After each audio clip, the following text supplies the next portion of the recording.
Assalamualaikum warahmatullahi wabarakatuh.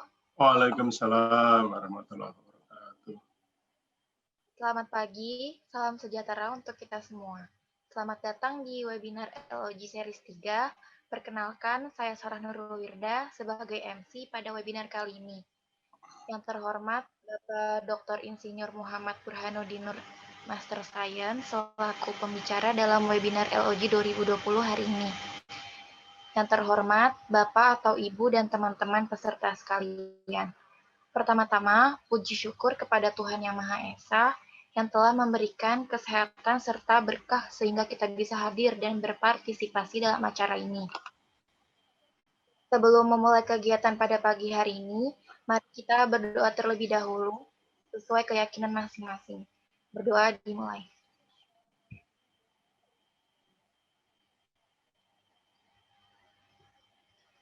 Berdoa selesai. Sebelum memasuki acara pada hari ini, perkenankanlah saya selaku MC untuk membacakan susunan acara selama webinar ini. Yang pertama ada pembukaan, kemudian sambutan oleh Ketua SIG UPN Veteran Yogyakarta dan juga sebagai perwakilan Ketua Panitia LOG 2020. Yang ketiga, penyampaian materi. Yang keempat, tanya jawab. Dan yang terakhir, penutupan dengan foto bersama.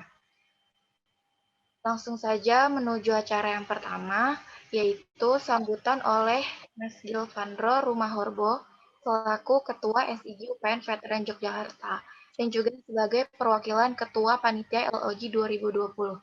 Kepada Mas Gilvandro, waktu dipersilahkan. Oke, baik. Terima kasih, moderator. Assalamualaikum warahmatullahi wabarakatuh. Shalom, Waalaikumsalam. Swastiastu, Namo Buddhaya, salam kebajikan. Selamat pagi semuanya. Mohon maaf saya tidak dapat menampilkan screen background karena resolusi kamera yang rendah. Sebelumnya yang terhormat Bapak Dr. Insinyur Muhammad Burhanuddin Nur, MSc, selaku pemateri webinar log pada pagi hari ini, dan juga para peserta webinar series log yang telah bergabung. Izinkan saya, Gilvandro Rumahorbo, untuk memberikan sepatah dua kata pada sambutan acara kali ini.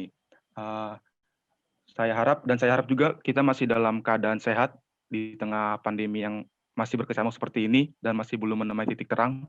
Tapi kiranya itu tidak mengurangi antusiasme kita untuk mengikuti acara webinar pada pagi hari ini.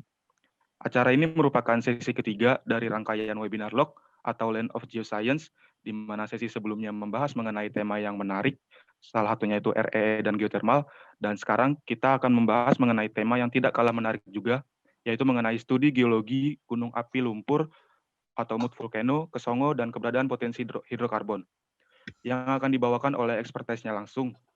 Jadi ini merupakan salah satu interest tersendiri tentunya bagi kita seorang geoscience, karena yang kita tahu pada umumnya keberadaan hidrokarbon potensial tersendiri berada pada sedimen basin. Jadi saya harap para peserta dapat mengikuti kegiatan ini dengan baik, dan juga silakan dipersiapkan pertanyaan terbaiknya, mengingat ini merupakan event dengan tema yang jarang dan dari ekspertisnya langsung. Jadi jangan disia-siakan kesempatan yang ada ini. Mungkin itu saja yang dapat saya sampaikan. Adapun kurang dan lebihnya saya mohon maaf. Saya kembalikan lagi ke moderator. Wassalamualaikum warahmatullahi wabarakatuh.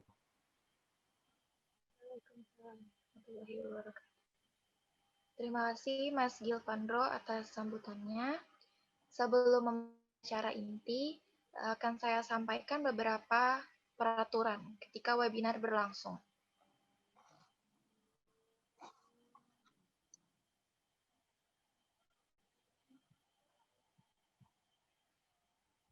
Yang pertama, diharapkan para peserta webinar melakukan mute ketika presenter memaparkan materi.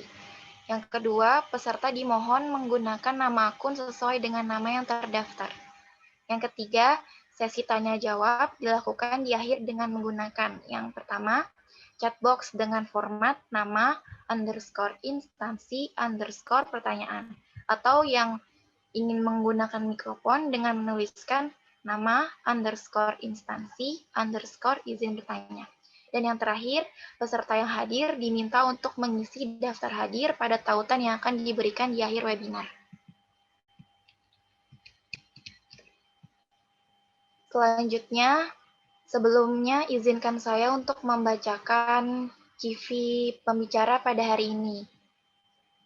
Pemateri pada hari ini yaitu Bapak Dr. Insinyur Muhammad Burhanuddin Nur, Master Science dari Universitas Trisakti atau Asprodi TEGI dengan posisi Dirjen LPM Yusakti atau Ketua Asprodi TEGI.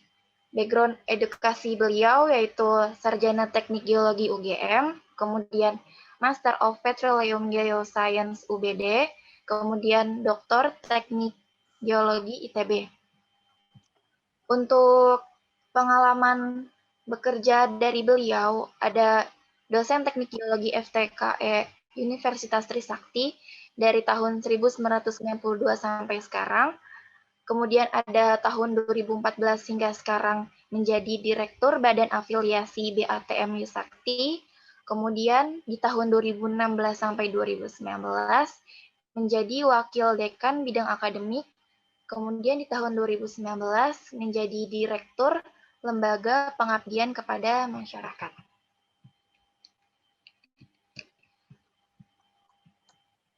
Selanjutnya yaitu acara inti di mana pemberian materi oleh Bapak Dr. Insinyur Muhammad Burhanuddin Nur, Master Science, yang akan memaparkan materi mengenai studi geologi gunung api lumpur Mat Vulcano Kesongo dan keberadaan potensi hidrokarbonnya. Kepada Bapak Burhanuddin Nur, waktu dipersilakan. Oke, terima kasih. Apakah bisa dengar suara saya? Ya, bisa, Pak. Jernih atau kresek-kresek? Jernih, Pak. Oke, makasih. Nanti kalau ada suara nggak jelas, tolong saya dikasih tahu di info supaya komunikasi kita lancar. Izinkan saya memulai dengan Assalamualaikum warahmatullahi wabarakatuh. Waalaikumsalam warahmatullahi wabarakatuh.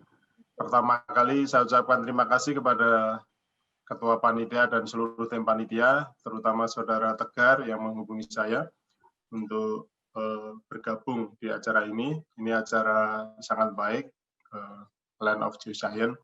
Saya rasa ini program SIG ya, karena saya sendiri juga anggota SIG, anggota juga IAGE, dan di samping di Ketua Asprodi TEGI, saya juga Wakil Ketua Umum IAGI.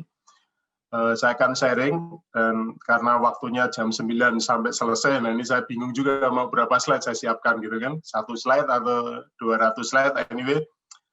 Banyak materi yang sudah saya ungkapkan di beberapa seminar, namun karena ini kelihatannya mahasiswa ingin tahu detail sehingga tidak ada batasan waktu, saya berusaha untuk sedetail mungkin supaya menjadi ide-ide riset teman-teman mahasiswa untuk tugas akhir atau untuk riset kontes di luar atau di dalam negeri. Itu idenya ya.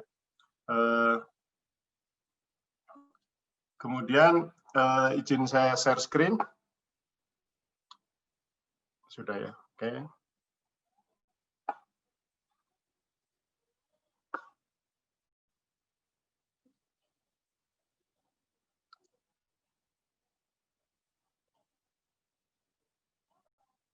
Saya hide video panel dulu.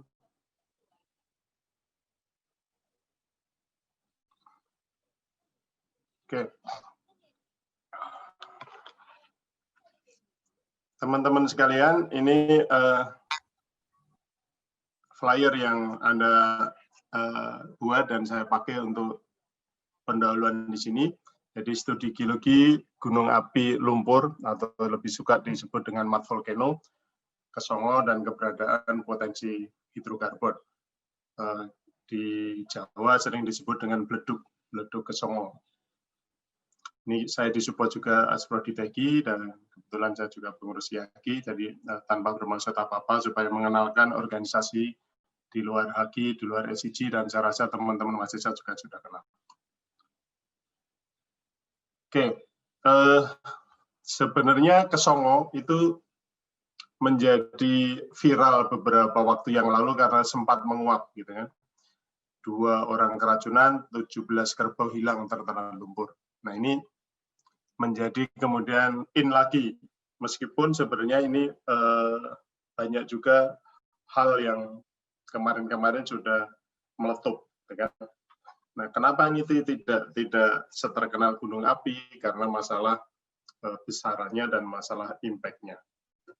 Namun demikian, karena dunia kita dunia digital, maka ini sangat menjadi perhatian ketika diberitakan. Kesongo itu bagian dari 11 beleduk atau 11 volcano di Jawa Timur. Kenapa ini bisa terjadi? Karena memang kondisi geologinya. Jadi cekungan Jawa Timur sendiri merupakan cekungan pengapil gas, migas, kemudian gunung lumpur dan sistem gunung lumpur banyak dijumpai di cekungan ini. Artinya resiko bencana dan potensi sumber daya alam itu berselang-seling keberadaannya. Di sebelah mungkin potensi, di sebelah adalah resiko bencana. Di atasnya risiko bencana, di bawahnya potensi atau sebaliknya. Sehingga betul sekali teman-teman Geofisika UPN mencari materi-materi yang memang mendorong kompetensi dari teman-teman sekalian. Jadi pemahaman sistem gunung lumpur dan lapisan overpressure atau di bahasa Indonesia kan dengan tekanan luap itu menjadi key parameter atau pengetahuan yang dasar, pengetahuan kunci untuk mengurangi resiko dan mempertinggi kesempatan. Itu intinya, karena mau tidak mau di East Java Basin itu sebagian besar deal dengan itu, onshore maupun offshore. Nah, kunci lain adalah data dan interpretasi yang mutakhir, akurat, dan dapat diakses, baik permukaan maupun bawah permukaan. Di awal-awal ketika kita masuk di Beleduk Kesongo itu ada aturan-aturan adat, aturan-aturan lokal di situ yang tidak memungkinkan kita masuk di kompleks itu. Jadi kita harus berupaya untuk mendiskusi dan kadang-kadang mengikuti meskipun kita tidak mempercayainya. Namun demikian itu sudah mulai terbuka dengan adanya kompleks wisata di daerah tersebut. Nah, data ini maksudnya data bawah permukaan, sekarang sudah ada aturan-aturan Permen Menteri ya tentang keterbukaan data, meskipun implementasinya belum maksimum, namun sudah ada pintu masuk ke situ. Nah, sebenarnya letupan itu tidak hanya kemarin, ada letupan di 10 Maret 2013 sampai 15 Maret 2013. Itu membawa dampak yang luar biasa dan lebih lama, hampir 5 hari itu meletup terus. Sedang yang di kemarin itu meletup beberapa jam atau mungkin kurang dari sehari. Yang berat. Karena apa? Setelah itu kemudian beberapa penduduk bisa mengeluarkan kerbau yang masih tertelan di lumpur. Nah, itu kira-kira background pendahuluannya kenapa Kesongo menjadi sedikit viral, sedikit menjadi perhatian. Dan secara ilmu kita bisa jelaskan. Teman-teman sekalian, selalu ketika kita bicara masalah yang kecil, kita harus tahu dulu masalah yang besar.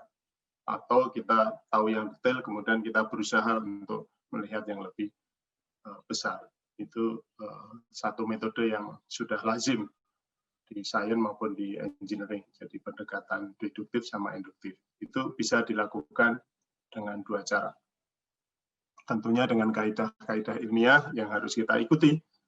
Karena kalau kita kecil kemudian menjadi yang besar, kalau kita tidak hati-hati terjebak dengan asumsi, terjebak dengan pikiran kita sendiri. Nah,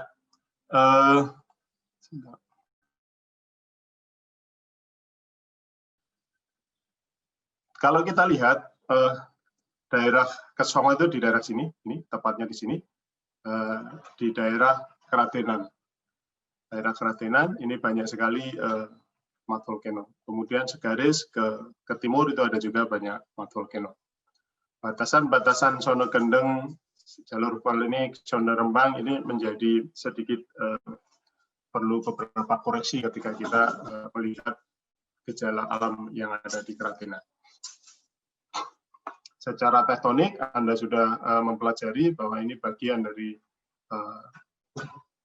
tumbukan lempeng dan kemudian kita ada di saat ini ada pada posisi sekarang di breakout basin ya, ada volcanic di sini jalur.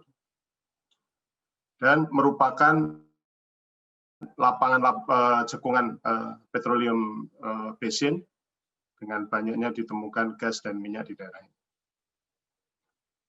Sri Budiani et al. Melihat alur-alur atau kelurusan-kelurusan geologi atau struktur geologi yang ada di sini juga sangat detail, dan ini nanti membantu ketika kita lihat perbedaan mud volcano yang ada di Keratenan maupun yang ada di daerah Lusi, Gunung Anyar dan sebagainya. Nah, ini kalau kita bicara stratigrafis regionalnya, maka kita akan bicara di daerah Jawa Timur dari Kujung, Kranji, Perupuh, Tawun, Ngerayong dan seterusnya. Ini yang kita akan bicarakan. Kemudian ada Ledok, ada Wonocolo dan sebagainya. Itu di daerah Rembang dan Kendeng. Nah, kalau di bagian barat kita akan bicara Tawun, Ngerayong dan sebagainya. Cuma kalau kita bicara yang ada di Sidoarjo, itu kita bicara Keret dan Kalibeng. Kadang-kadang kita bicara juga Kujung. Jadi ada memang beberapa hal yang harus kita pahami. Tidak diklaim sebagai Mundu, tapi diklaim sebagai Kalibeng. Tapi Gampengnya diklaim sebagai Kujung dan sebagainya. Nah, ini kita harus mengapresiasi pengelompokan ini tanpa harus kita terjebak kepada segmentasi pemikiran. Jadi kita harus terbuka, karena itu seperti halnya kita bicara lingkungan pengendapan. Teman-teman sekalian, kalau pembentukan gunung lumpur di daerah Keratenan berusaha saya modelkan. Jadi ketika kita ada di sini, jadi posisinya ini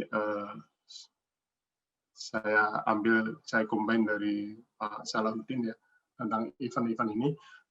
Jadi pada event di bawah, event 25 juta tahun yang lalu, jadi putusnya slab Albian, Turonian, akhir kapur bawah dan awal kapur atas di balong subduksi Hindia Belanda. Ada di sini. Kita ada di sini. Kemudian vulkan Gunung Selatan berkurang, pengangkatan pertama Rembang dan Kendeng, jadi mulai terangkat Tawun dan sebagainya di sini. Imbang dan sebagainya batu dasar.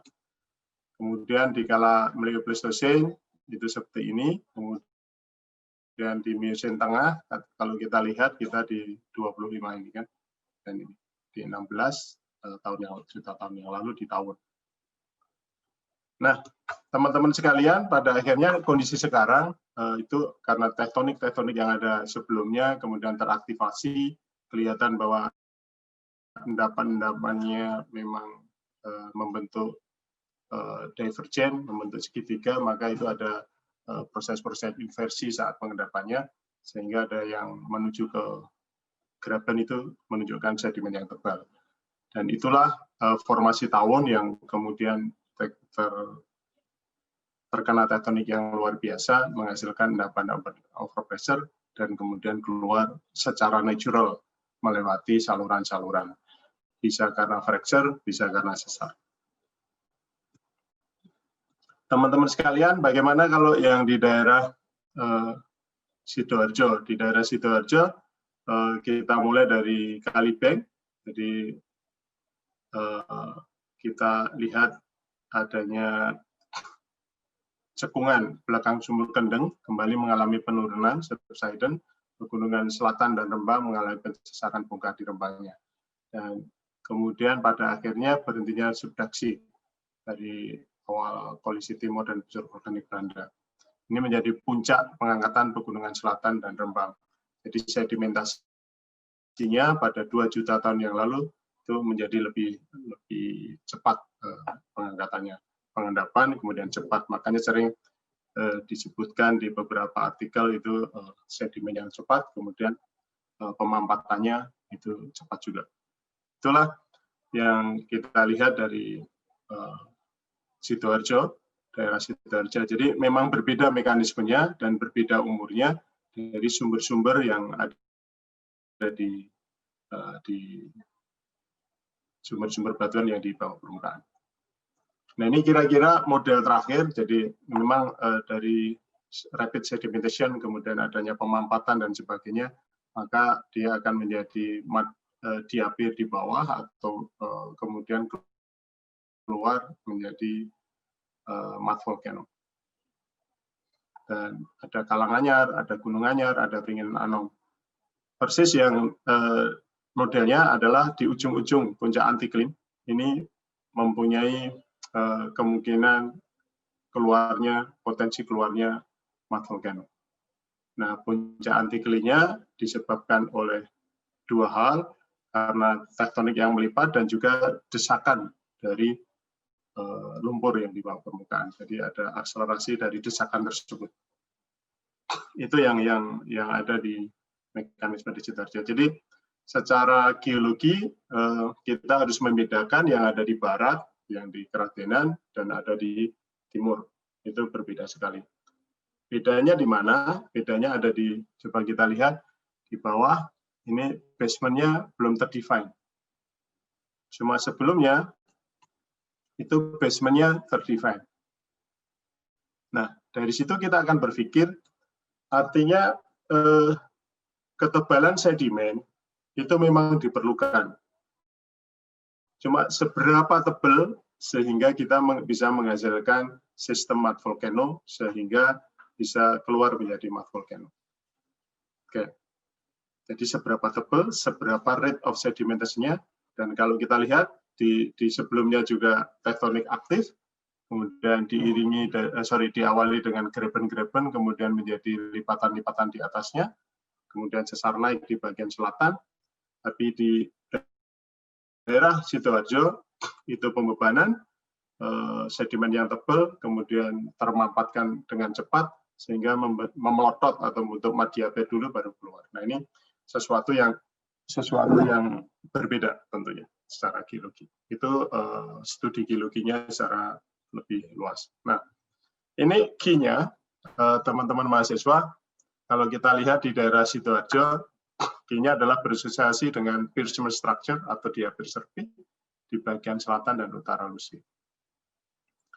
Diapir serpih membentuk antiklin lande bersumbu cenderung barat timur di bagian dangkal. Sedimen lebih tebal dari 3.000 meter, batuan dasar belum teridentifikasi, baik dari seismik, kalau dari beberapa teman yang dari gravity, memang dalam basementnya. Kemudian bersumber dari formasi Kalibeng bagian atas berdasarkan data umur fosil. Namun demikian, kemungkinan sangat besar melibatkan formasi berumur lebih tua. Demikian juga sumbernya, demikian juga fluidanya. Lalu bagaimana dengan daerah Keratenan? Secara geologi, mat volcano atau sistem gunung lumpur itu berasosiasi dengan sesar, hadirnya half graben di gunung lumpur Keratenan. Secara struktural, posisi gunung lumpur berada di puncak antiklin, berasosiasi dengan tinggian batuan dasar, sesar geser maupun sesar naik. Oke. Sedang di daerah Lusi itu Pierceman structure dan membentuk lipatan atau antiklin yang menunjang. Dan di sini bisa high basement, kemudian juga bisa beberapa struktur. Sedimen itu berkisar dari 1.000 sampai 3.000 meter. Artinya definisi harus tebal sekian 6.000 atau 5.000 meter itu bisa terbantahkan ketika kita lihat seismiknya. Dan batuan dasar didefinisikan di sumur dan dikenali di seismik. Itu di daerah Keratenan. Nah, sumber lumpur lebih dominan pada level formasi tawon, meskipun lapisan serpih formasi ngimbang kemungkinan sebagai sumber. Berdasarkan apa? Dari data fosil, fragmen batuan, dan data geofisik karakter seismik. Itu yang kita bisa dekati. Jadi itu kerangka kita berpikir di geologi untuk saat ini. Semoga ini menambah wawasan ke teman-teman sekalian. Nah, setelah ini kita pergi ke detail, kira-kira apa yang harus kita pahami dan kita lakukan.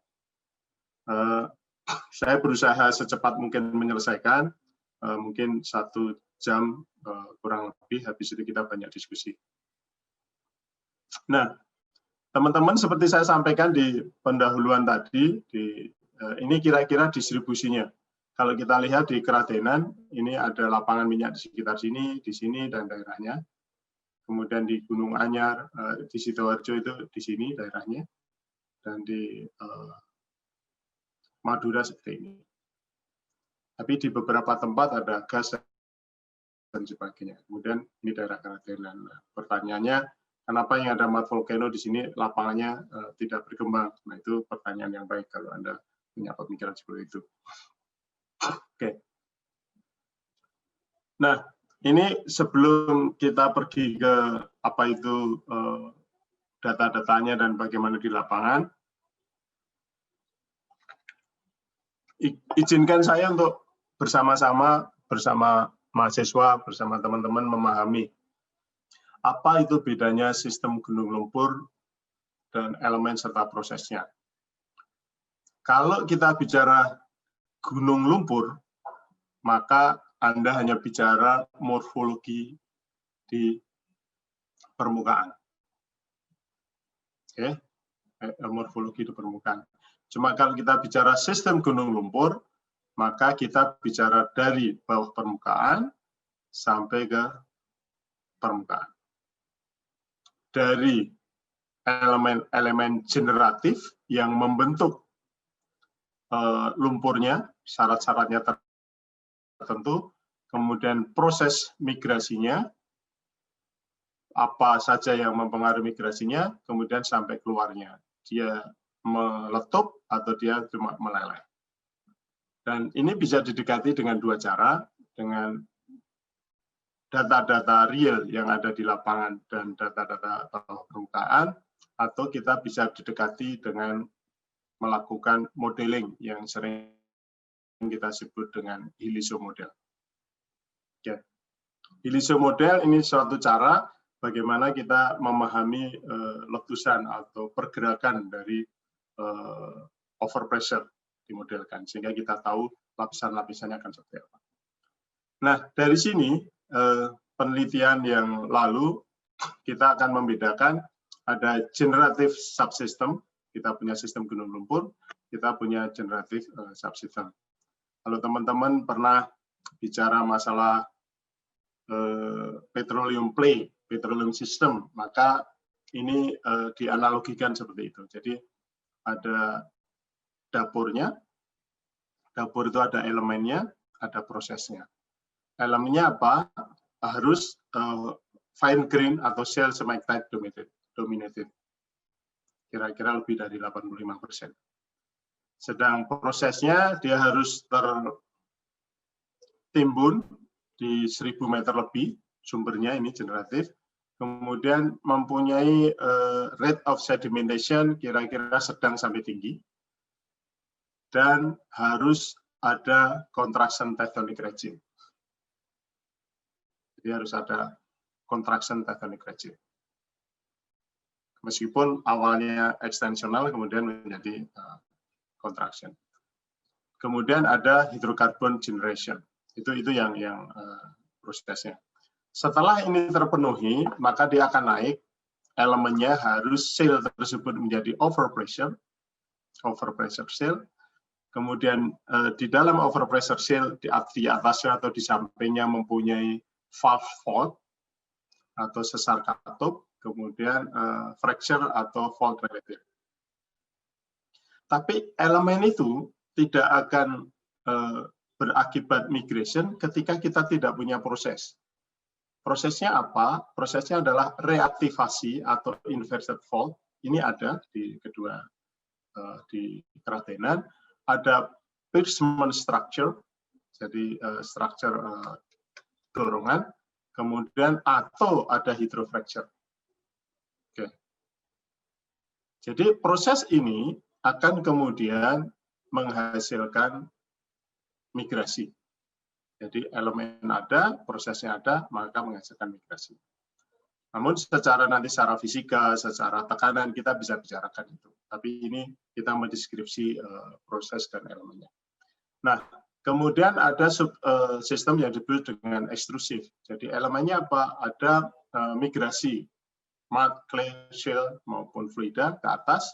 Kemudian kita elemennya ada minimum lithostatic atau overburden. Jadi kita akan berpikir kok kenapa tidak setiap lapangan atau setiap ada potensi mud volcano di bawah keluar, ya karena kita harus bicara ada minimum static sama ada elemen migration tadi. Nah, prosesnya apa? Prosesnya ada math ekstrusif keluar, ada secara lebih jangka panjang uplifted dan erosion atau teraktivasi tadi, kemudian adanya depositional, pengendapan yang ada. Pengendapannya apa? Karena dia di sini ekstrusif, maka sekelilingnya akan ada pengendapan.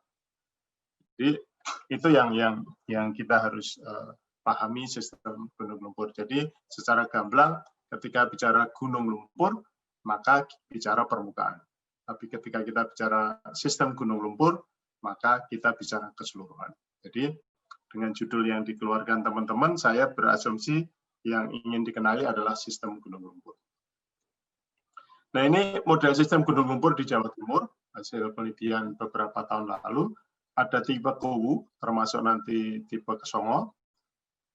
Ada inverted di sini, inversion, kemudian di sini ada half graben yang terinverted, ada material-material halus di sini, entah formasi ngimbang atau formasi lainnya, kemudian dia masuk di sini, entah dia hidrokarbon dan sebagainya, masuk di sini, kemudian ada lapisan-lapisan formasi yang mempunyai elemen yang sama, tergeneratif yang sama, mempunyai proses yang sama, dia akan memberikan overpressure juga di sini. Nah, pada saat elemen migration dan ekstrusif terjadi, maka keluarlah di sini berbentuk banyak geometri. Ini yang terjadi di tipe Kuwu dan Kesongo. Nah, sedangkan yang di tipe di Cerewet itu ada satu fault besar, kemudian ada zona kantong anomali overpressure, kemudian tidak ada graben atau terlihat inverted di sini tidak ada, namun ini efek dari kemungkinan lebih regional, kemudian keluar melalui fault-fault yang lebih dalam. Itu kira-kira yang tipe Cerewet, jadi dia deep-seated fault di sini, kemudian dia naik. Nah, bagaimana dengan tipe Medang? Tipe Medang ini kelihatan ada di depan dari zona-zona sesar reverse fault atau thrust. Jadi dia memang ada kompresional yang sangat besar di sini, kemudian dia naik, keluarlah ini. Ini yang tipe Medang. Nah, kemudian ada tipe Lucy. Tipe Lucy itu ada di seputarnya ada basement structure dari seismik yang berbentuk abu-abu ini. Kemudian somehow ada valve structure di sini. Jadi ada anticlinate kecil dengan valve structure, itu memang ada di seismik, dan kemudian dia keluar, somehow dia keluar. Nah, ini masih menjadi perdebatan apakah karena sumurnya, atau dia natural, atau dia gempa. Tapi secara nature, secara seismik, deskriptif, itu ada memang valve fault di sini, struktur desakan dan valve fault. Jadi memang ada yang di situ. Nah, kalau kita tidak memahami sistem di bawah permukaan, kita akan bicara ini antiklim biasa karena tektonik di situ jebakan. Cuma kalau itu deal dengan mat volcano, kita harus hati-hati sebagai ahli geoscience, mau geologi mau geofisik, kita harus hati-hati. Kalau dia berorientasi dengan valve fault, maka kemungkinan itu bukan antiklim biasa. Oke, itu yang model yang kita pahami di sini. Teman-teman sekalian, itu tadi saya berusaha untuk menerangkan kita mau berangkatnya dari mana. Jadi dari regional, kemudian kita memahami ini gunung lumpur, kemudian sistem gunung lumpur, kemudian kira-kira model yang sudah dibangun seperti apa. Pertanyaannya, apakah model itu statis? No. Ya kan? Someday maybe you will change the model. Someday Anda mungkin analisnya lebih oke.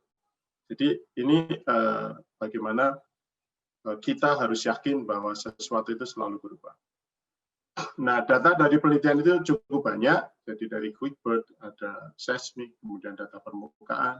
Terima kasih kembali ke Pertamina maupun Lapindo memberi provide ini. Cuma ini saya tidak akan deliver karena ini saya kena pasal konfidensial, tapi interpretasi dan sebagainya boleh saya share. Cuma data tidak boleh saya share.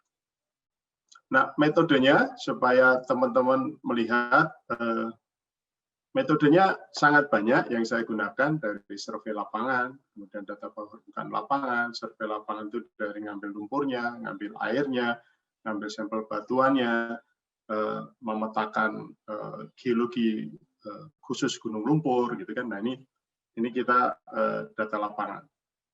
Kemudian di data bawah permukaan kita juga harus processing dan sebagainya, repro dan sebagainya.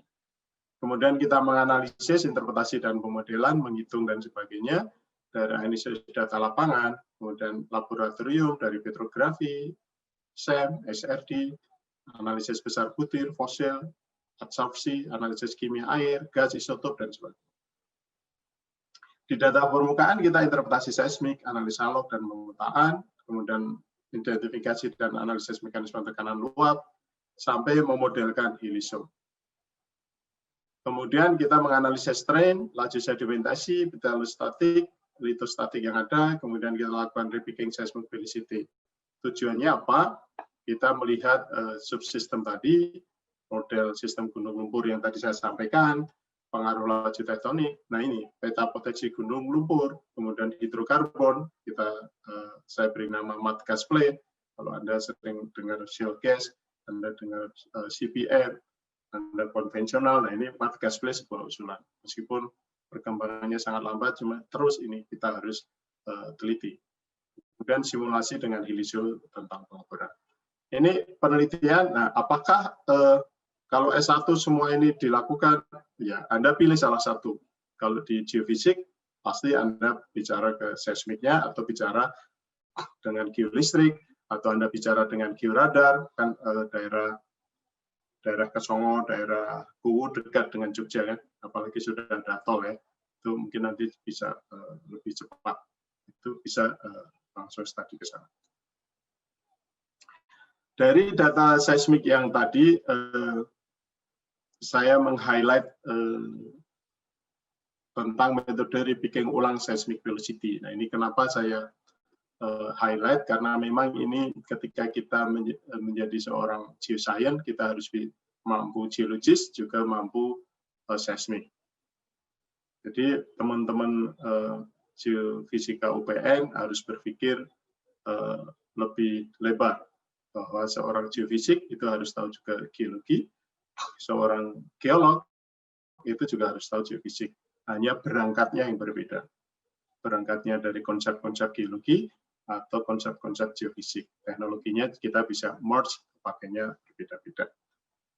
Ini saya sampaikan kenapa, jangan sampai kita terlalu apa istilahnya segmented, sektor aja ini yang paling hebat, enggak. Jadi ilmu itu semakin luas, apalagi nanti kita bicara masalah multidisiplin, transdisiplin, dan sebagainya.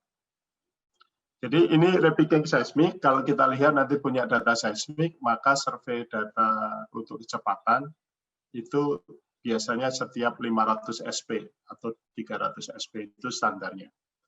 Tapi kalau untuk penelitian di daerah mud volcano, sebaiknya kita picking 2 SP atau 1 SP, atau per bin kalau 3D seismik. Wah, itu repot, Pak. Iya, memang repot. Tapi begitu korelasinya per bin, maka datanya akan semakin representatif. Oh, kalau gitu tidak ilmiah, bukan. Tergantung targetnya apa. Kalau targetnya regional, cuma cari strukturnya, cari ini, go ahead, nggak apa-apa. Cuma kalau kita bicara sangat detail, maka kita harus lebih detail bikinnya. Dan itu sangat ilmiah. Tergantung tujuannya untuk apa. Kalau tujuannya saya pengen struktural aja, Pak, stratigrafi yang regional, ya sudah, gunakan seismik standar yang ada. Tapi kalau mau bicara velocity modeling di mud volcano atau pressure, semakin detail akan semakin baik. Tentunya yang picking harus orang-orang yang benar-benar punya kemampuan untuk picking, lakukan secara konsisten. Nah, ini contohnya, ini awal, ada satu velocity yang sangat tinggi di sini, dan ini tidak konsisten dengan, kalau teman-teman lihat, yang garis-garis background, ini adalah seismiknya. Tidak konsisten dengan pola-pola seismiknya, ini ada spiky di sini. Padahal di dalam seismik tidak ada intrusi. tidak ada chimney, tidak ada dorongan di sini, dia landai aja di sini kan. Nah ini kita bisa lihat, oh ternyata data ini belum pas sebagai seorang geologis maupun geologis. Akhirnya begitu kita repicking, kemudian keluar ini, garis ini. Dan ini adalah, nah ini identik dengan ini, melihat, nah low. Jadi garis-garis kecepatan velocity yang ada, itu memperlihatkan konsisten dengan pola-pola amplitude yang ada.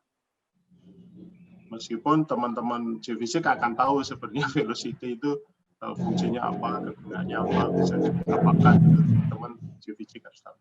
Tapi secara visual itu kita lihat bahwa ini konsisten dibandingkan dengan yang ini. Nah, ini adalah caranya. Nanti bisa lakukan sendiri di praktikum. Dan saya sendiri dulu melakukan sendiri gitu kan, untuk picking, dibantu teman-teman tentunya karena sangat detail. Oke, itu kira-kira yang saya highlight. Kalau yang lainnya saya rasa teman-teman sudah pernah dan sering melakukan. Dan sekarang menuju ke Songo. Ke Songo studi geologi itu banyak. Oke, bisa dari sampelnya, bisa dari fluidanya, bisa dari geometrinya, bisa dari macam-macam. Maka nih saya beri contoh beberapa studi yang saya lakukan, dan ini digunakan untuk apa? Supaya Anda punya wawasan, sehingga ketika Anda doing something itu minimum punya rujukan. Oke, ini daerahnya sudah tadi. Nah, secara geologi kalau Anda lihat teman-teman geofisik, ini ada endapan kuarter di sini. Jadi secara permukaan, praktis secara geologi tidak bisa didefinisikan. Tapi kita lihat bahwa kelurusan-kelurusan ini itu ada, gitu kan? Kalau kita lihat ada garis-garis di sini, struktur kelurusan-kelurusan struktur ini. Nah, secara regional, lihat tadi, ini ada satu garis yang regional. Ini ada, coba lihat di sini sesuatu yang lain. Coba dilihat di sini itu di puncak antikline, dan dia di daerah TM.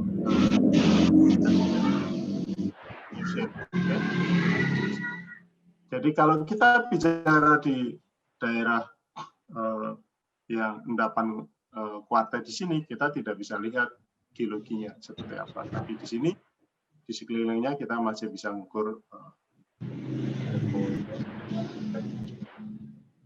Jadi itu kondisinya. Nah, kalau ini ke Songo yang sesuai topik hari ini, Songo. Nah, ke Songo menjadi menarik ketika kita ada DEM, ada peta-peta morfologi. Ke Songo itu membentuk dome tersendiri. Teman-teman bisa lihat di sini dome ya, melingkar seperti ini. Dan itu kira-kira 1,5 kilo. 1,5 kilo, bahkan 1,8 sampai 2 kilo yang luar. Dengan tinggi kira-kira 30 meter sampai 40 meter. Kalau dilihat, 20 sampai 30 meter. Kalau dari level desa yang terendah. Oke. Nah, kalau kita itu berarti dome dari mud volcano itu luar biasa. Itu belum dihitung subsidinya. Sedang di Kuwu itu beberapa meter kalau dilihat dari level ground yang paling rendah. Oke. Nah, ini sesuatu yang sangat bagus dipelajari. Kalau kita bisa run georadar di sini atau di sini dan sini, itu bisa. Dan di sekitar ini itu banyak sumur-sumur tua. Ada sumur tua gabus, ini banyak di sini, banyak sumur-sumur. Dan itu di tengah lapangan minyak. Tuh. Tapi ada satu tantangan ketika kita bicara lapangan minyak di daerah Songo. Jadi ada morfologi kubah yang sangat baik. Dan ini kalau dipelajari, satu bisa untuk skripsi. Pakai drone, kemudian dipetakan topografinya, dipetakan geologinya, sudah dua orang untuk skripsi. Dan drone sekarang teknologinya juga relatif murah. Nah, ini saya tampilkan di sini, cuma saya akan menuju ke ke Kesongo nantinya lebih detail. Ini Kuwu itu daerah sini, morfologinya ini jalan. Kalau teman-teman sudah pernah ekskursi, maka biasanya masuk dari sini, kita jalan ke sini. Ya. Jadi dia ada dua pusat semburan. Kemudian ini garis-garis yang melingkar ini subsiden. Jadi hati-hati. Kadang-kadang kita terlalu yakin nggak ada masalah, tiba-tiba terprosok. Dan sering yang terprosok kadang-kadang sebahu. Nah, itu agak sulit kalau tidak ditolong. Ini kira-kira yang saya sampaikan. Jadi kalau kita lihat agak data di sini, dome-nya juga relatif sedikit. Kemudian ada struktur-struktur rekahan di sini yang kalau kita lihat ada yang melingkar terhadap terhadap pusat sumbernya, ada yang radial, tegak lurus sumbernya. Nah, ini saya berusaha untuk bikin parit uji ya, tapi ternyata antara desakan lempungnya dari bawah ke atas itu sangat cepat, sehingga ketika mendeskripsi itu tidak terlalu bisa. Kita pakai ini juga agak sulit. Tadi ini sebenarnya kita sudah memperkirakan agak sulit, cuma tidak secepat itu yang saya pikirkan. Jadi ternyata daya dorong di bawah itu bisa dalam hitungan menit. Harus cepat mendeskripsi. Nah, padahal mendeskripsi di situ kan harus kita lihat, kita bersihkan dari lumpurnya. Jadi agak sulit memang. Oke. Nah, kemudian Gunung Lumpur Cangkringan ada di sini. Kalau kita lihat ada beberapa sumber. Oke. Ini geologinya, kemudian ini rekonstruksinya, rekonstruksi dari beberapa perkiraan dari beberapa data. Kemudian ini daerah Cerewek yang saya sebutkan tadi, bahwa Cerewek itu ada modelnya dari sesar yang besar, kemudian masuk, kalau Anda lihat berbeda. Di sini ada satu alterasi mineral di sini, dan itu sangat beda.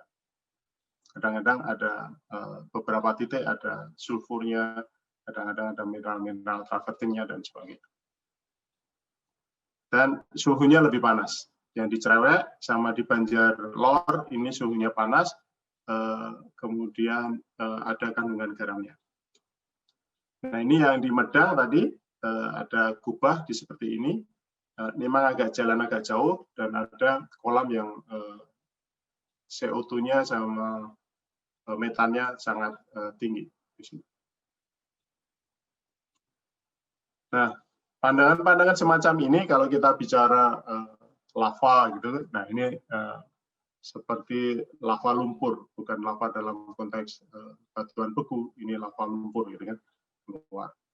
Dan beberapa mekanisme pengeringannya atau pendinginannya atau pembatuannya juga menarik untuk dipelajari.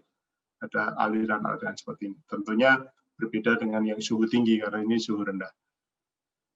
Oke. Nah, ini yang Kesongo. Jadi Kesongo ini sangat menarik bagi saya. Kalau kita lihat ini lingkar dalam dari kubahnya, kemudian ini posisinya sebenarnya turun. Ini yang merah ini lebih tinggi, kemudian turun. Oke. Kemudian ini sumber Gunung Lumpur yang pertama. Kemudian 2010 itu meledak di sini, di daerah sini. Nah, kemarin 2020 ini meledaknya di sekitar sini, jadi bergeser ke sini. Jadi memang shifting aja kiri kanan tergantung dari fracture yang terbentuk di saat itu. Nah, kalau kita lihat di sini turunan, kemudian ini naik. Dan ini 0 dalam konteks di desa di daerah sini. Nah, ini naik. Nah, ini kemudian turun sedikit. Nah, kemudian ini turun, kemudian turun lagi. Nah, ini puncak di sini itu kira-kira kita nyampe 20-30 meter kalau kita lihat puncak di sini. Tentunya kita ngitungnya dari sebelah timur yang kita lihat ada desa. Kalau dari sebelah barat tidak sampai segitu. Artinya di sini ada desa. Nah, itu kira-kira peta geologinya dari warna ini menunjukkan tua dan mudanya hasil erupsi. Jadi warna yang lebih samar itu sesuatu yang lebih duluan, kemudian yang muda ini menjadi lebih tua. Kemudian ada kolam-kolam, pulse, griffon, dan segala macam.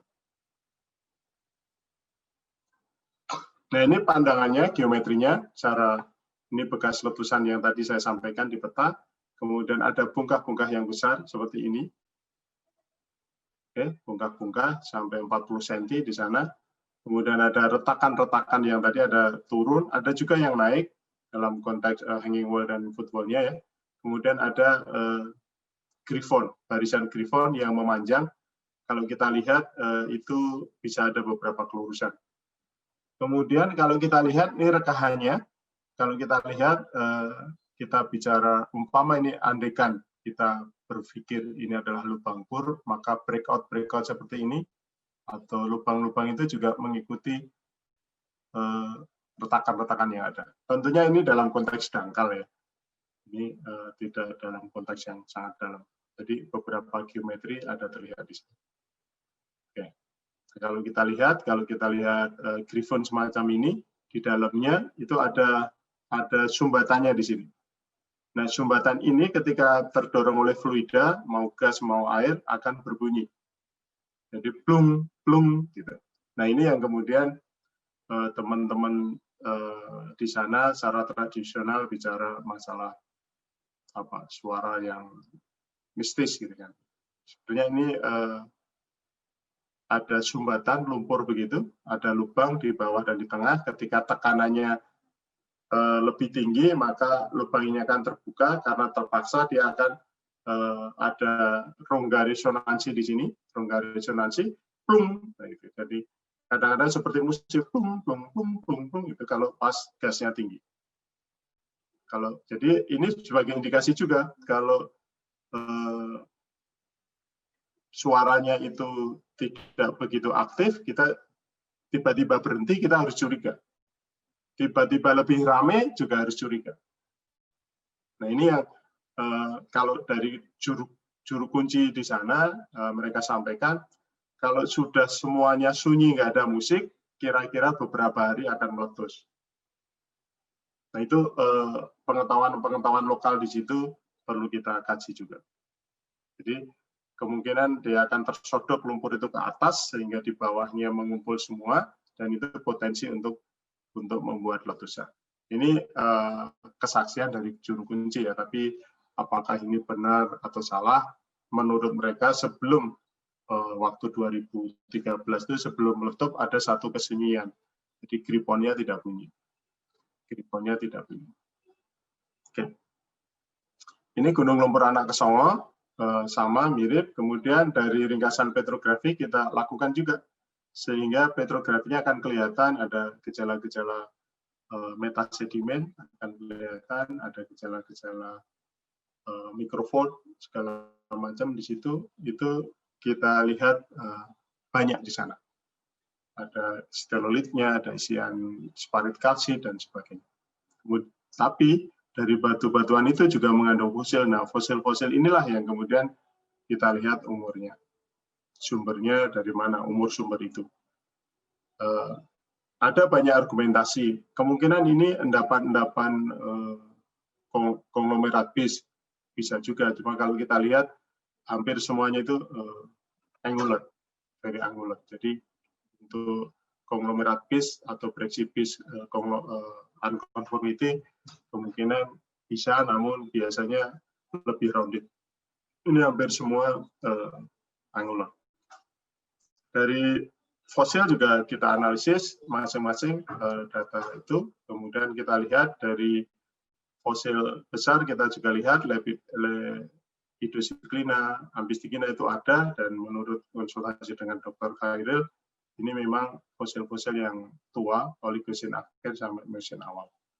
Jadi memang ini bisa dikategorikan ujung ke bawah. Itu kambing. Oke. Nah, bagaimana kalau kita bandingkan Lucy dan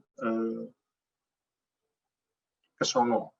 Karena kita bicara Kesongo ya, kita sampaikan Kesongo. Tapi saya bandingkan 3 di Jawa Timur yang besar, yaitu Lucy di bagian kiri bawah ini, kemudian Kesongo yang kita bahas hari ini, kemudian Kuwu.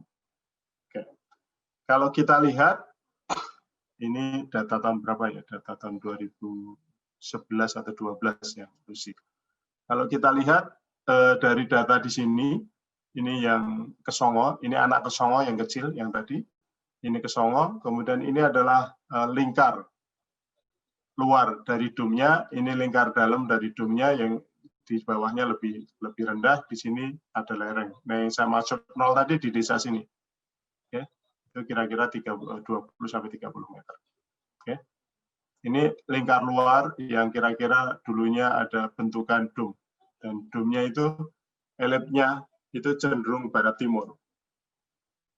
Nah, kalau kita bandingkan dengan gambar yang tadi, yang rekahan, kemudian ada lubang yang mengikuti elips barat timur, kemungkinan ada sambungannya ke situ. Dan kalau kubu itu juga ada di sini. Yang ini cangkringan. Ini relatif elips juga. Nah, kalau kita bandingkan luasannya, maka ini Lucy, ini seperti ini seperti ini. Okay? Jadi lebih luas di Kesongo, tapi jangan terjebak karena Lucy kemungkinan akan meluas ketika tidak ada garis biru ini. Garis biru ini adalah tanggulnya. Ya, jadi kira-kira kalau kita lihat modelingnya, debitnya 90 meter kubik per hari, mohon maaf ini dari awalnya sekian, volume per Jun kira-kira 136 juta.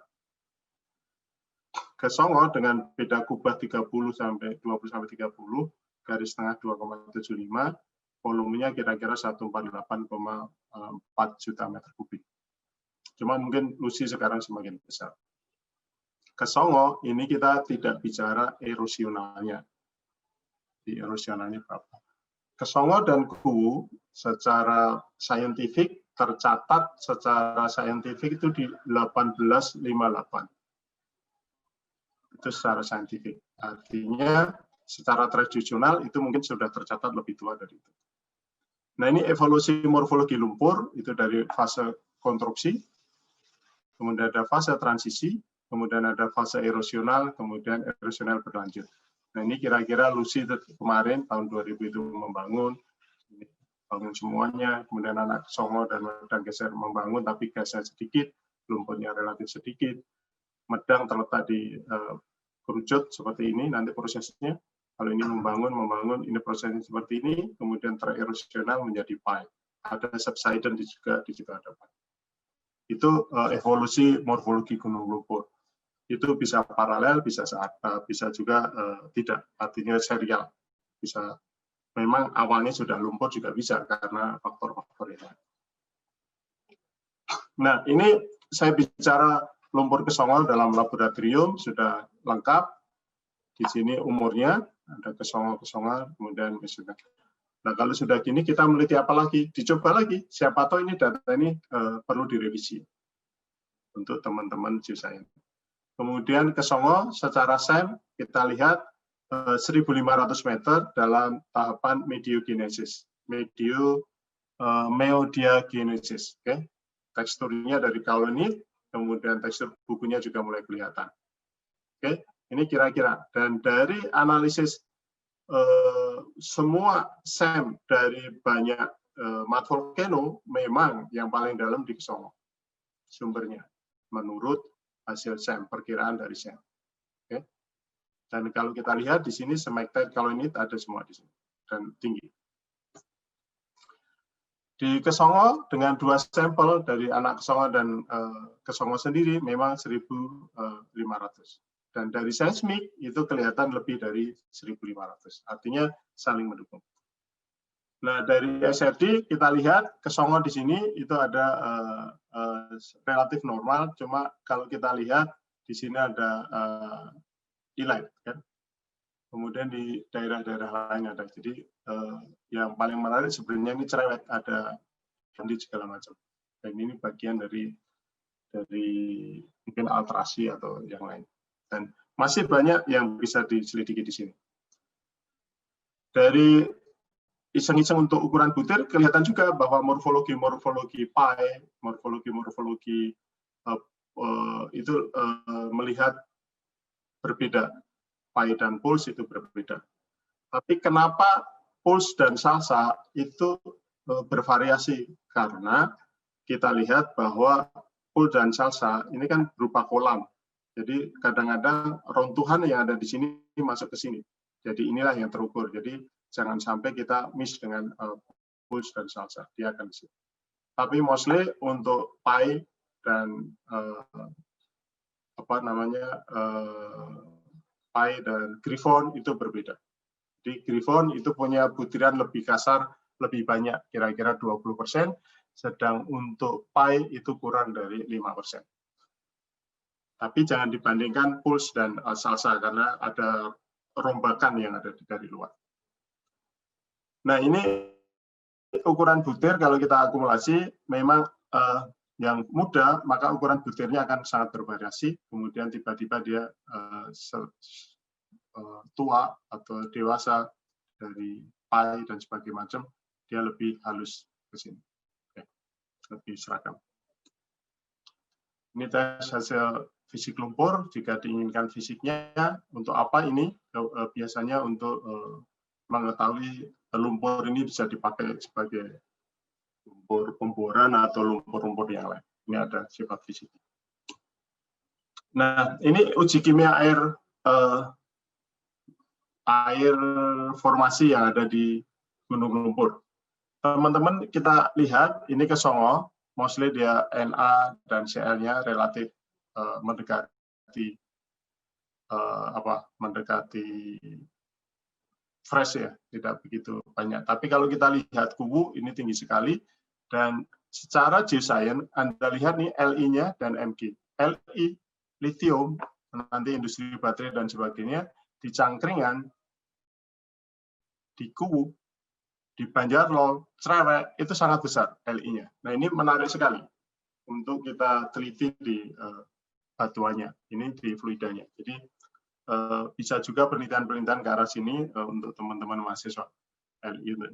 Saya ada beberapa mahasiswa yang mau ke sana. Kalau Anda berminat atau teman-teman berminat, silakan hubungi saya. Ini hasil cetak silang, letak silang antara Ca dan Na. Membedakan apa? Ketika nanti kita punya lumpur atau semburan baru, kita lihat apakah ini geyser ataukah ini gunung lumpur.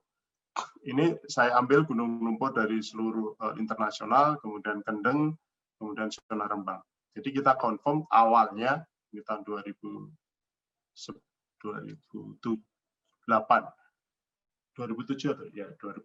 Ini gunung lumpur itu ada di sini semua. Dan kita lihat Lucy ini di sini, itu juga masuknya di sini. Meskipun kemudian ada banyak penelitian pada akhirnya ada unsur-unsur geyser. Jadi tidak menutup kemungkinan karena semuanya berproses.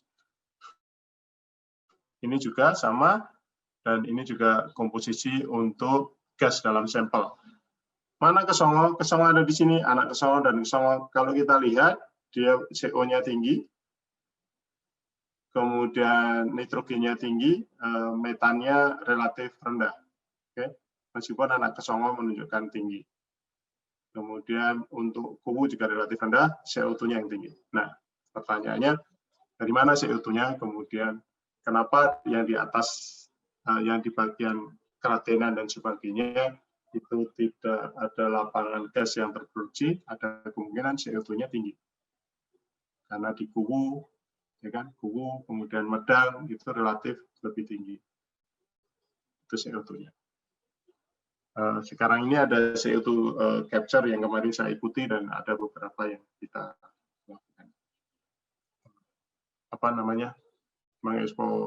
Mengeksploitasi CO2, kemudian diinjeksi dan sebagainya, kadang-kadang jual dan sebagainya.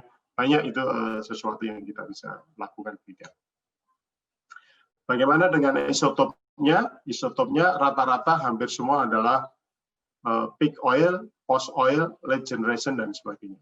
Tentunya ini kita bisa lihat masing-masing dari komposisi gasnya, kita lihat C1, C2-nya tinggi, dan ada beberapa bahkan sampai ke tingkat yang lebih tinggi. Tapi mostly etan dan metannya ada di sini. Oke. Meskipun presentasinya tadi sebagian kecil, dan hampir kalau kita lihat plot di sini, ini semuanya dalam posisi oil window. Ada beberapa yang termogenik, ada juga yang mixing. Cuma dari sampel yang ada itu tidak terbukti adanya biogenic metan.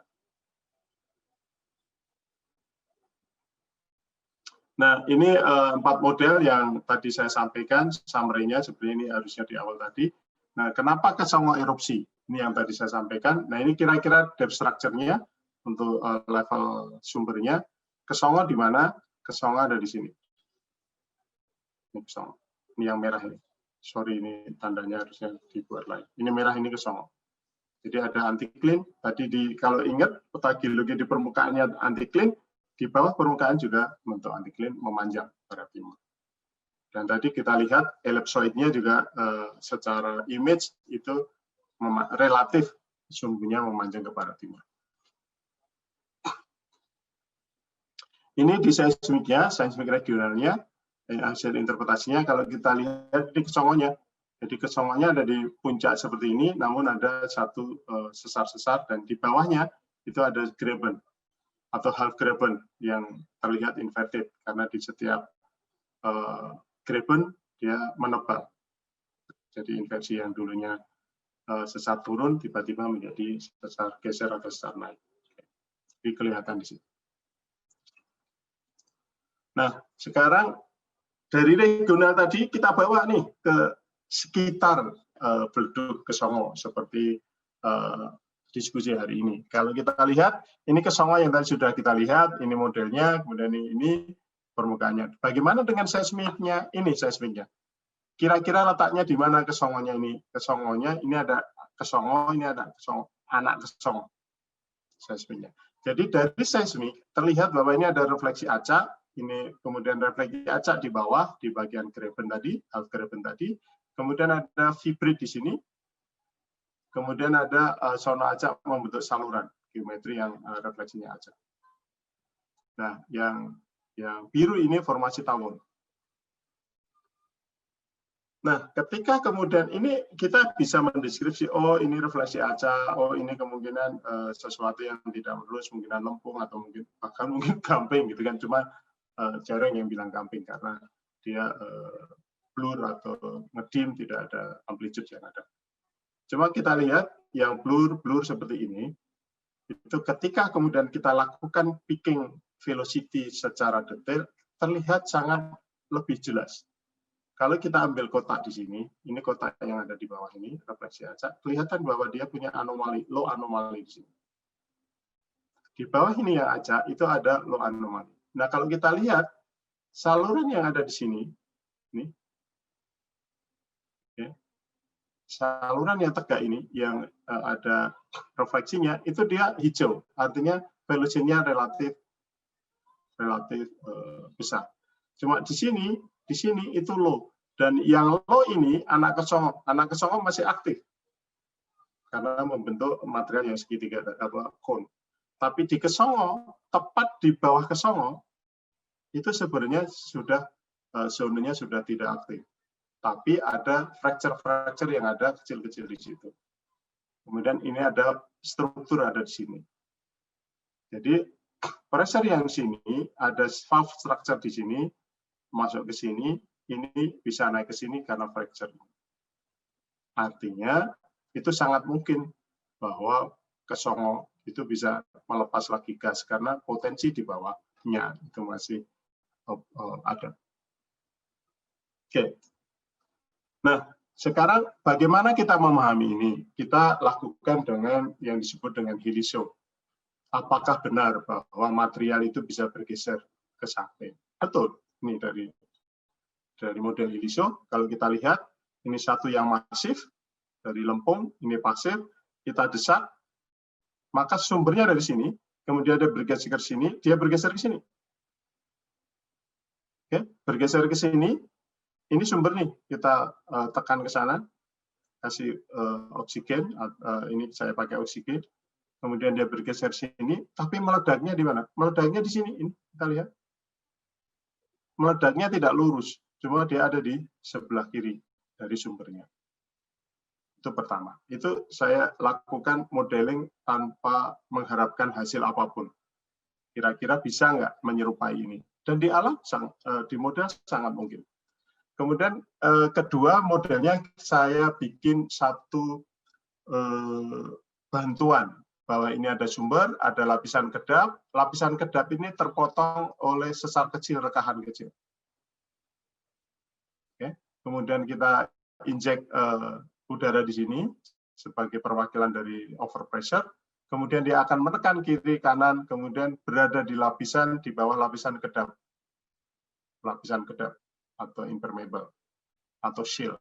Ketika shieldnya ada satu fracture yang lebih lemah daripada overpressure di sini, dia menjadi sumber baru. Nah, ini sangat terjadi di sini. Ketika kita masuk ke sini, maka ini lapisan kedap di sini, daerah bawah ngerayong, kemudian dia melebar ke samping. Ketika ada fracture di sini, baru dia naik lagi. Ini kira-kira analogi dari model ini. Jadi sangat mungkin bahwa overpressure itu melampar ke lateral. Tentunya tidak semua kemudian jadi overpressure. Ada fasies-fasies tertentu yang mungkin daya dukungnya bagus, itu tidak. Maka di dalam beberapa peneliti, salah satunya Van Rensburg, itu bilang ada mobile cell di bawah permukaan. Oke, jadi ini yang dimaksud.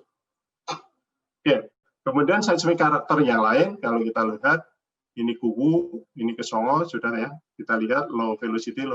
Nah, model yang tadi dari kesongo itu bisa dilimpahkan ke kuwu. Kuwu juga begitu. Kuwu itu gasnya masih aktif, cangkringan masih aktif, dan low velocity-nya juga ada, membentuk saluran.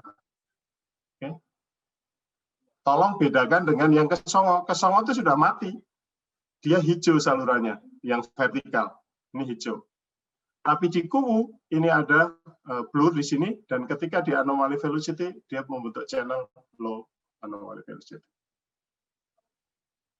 Nah, ini yang kita harus lakukan terus supaya kita lebih yakin.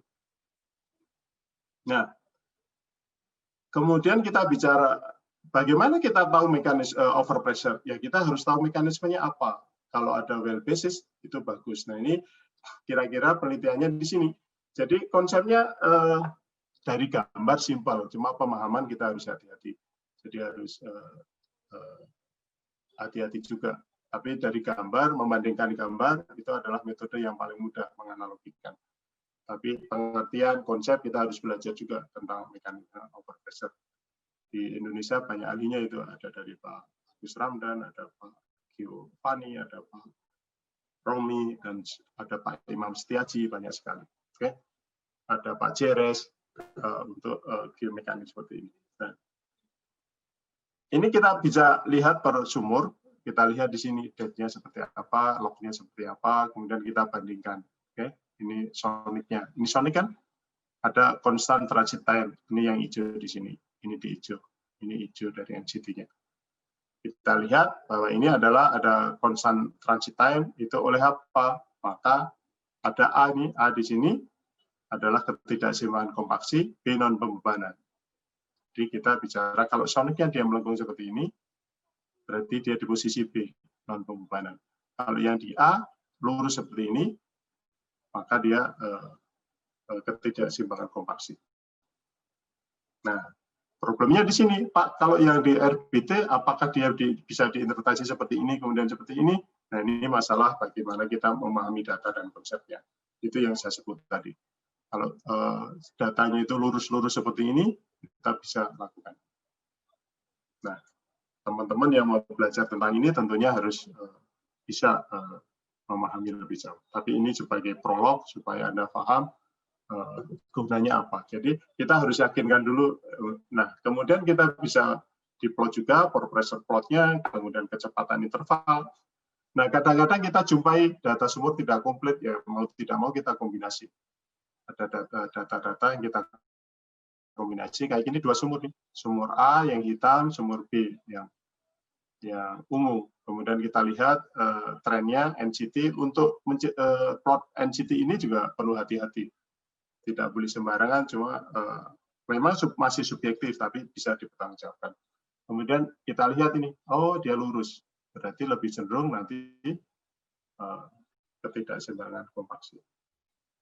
Kemudian di sini juga udah mulai lurus. Jadi ini trend NCT-nya ada perubahan di sini, berarti ada overpressure 1, ada overpressure 2.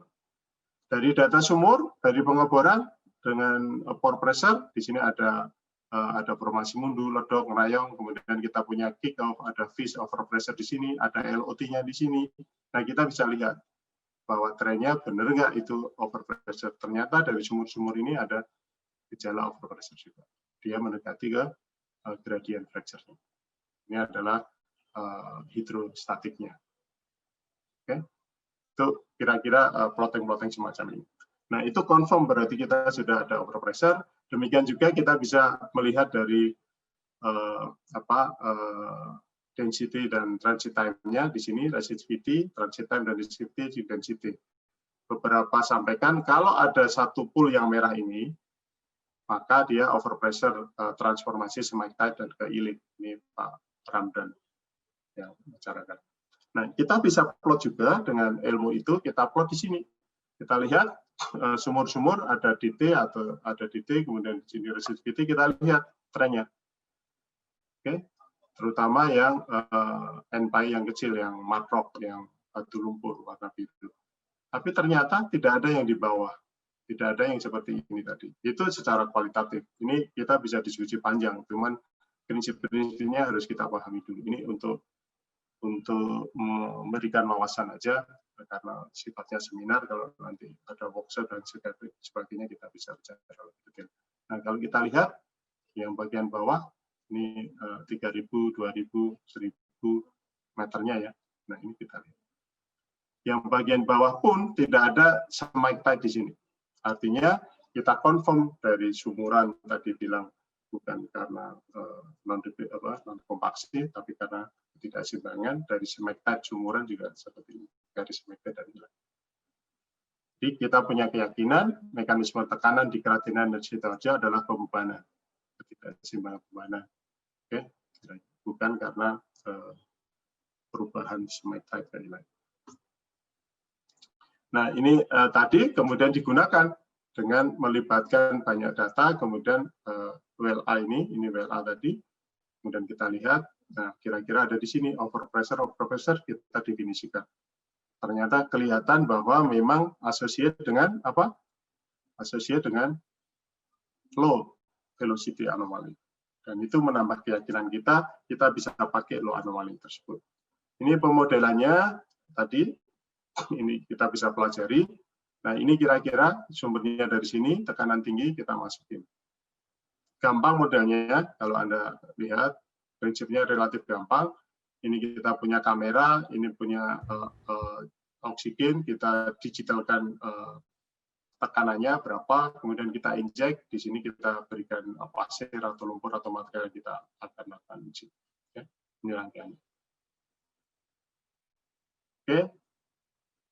Nah, kita lihat, kita uji di sini, ini tekanannya, profil tekanan dari komputer, kemudian kita lihat dari awal, ini kan, dari awal konsisten, ini sumbernya di sini, ini belum lihat, mulai ada sumber di sini, inletnya masuk di sini semakin kuat, nah ini semakin kuat sumbernya, kita injek, kemudian dia sudah mulai ada Pierceman structure, oke, ini sudah mulai paling puncak di sini, gasnya ada di sini, kemudian dia meletus, ya kan? Meletus di sini, begitu meletus dia drop tekanannya, kemudian konsisten. Nah, ini fase-fase kritis yang ada di sini. Inilah yang harus kita kenali morfologi di alam, gejala-gejala alam, kapan dia mendekati fase kritis. Nah, ini fase kritis yang ada.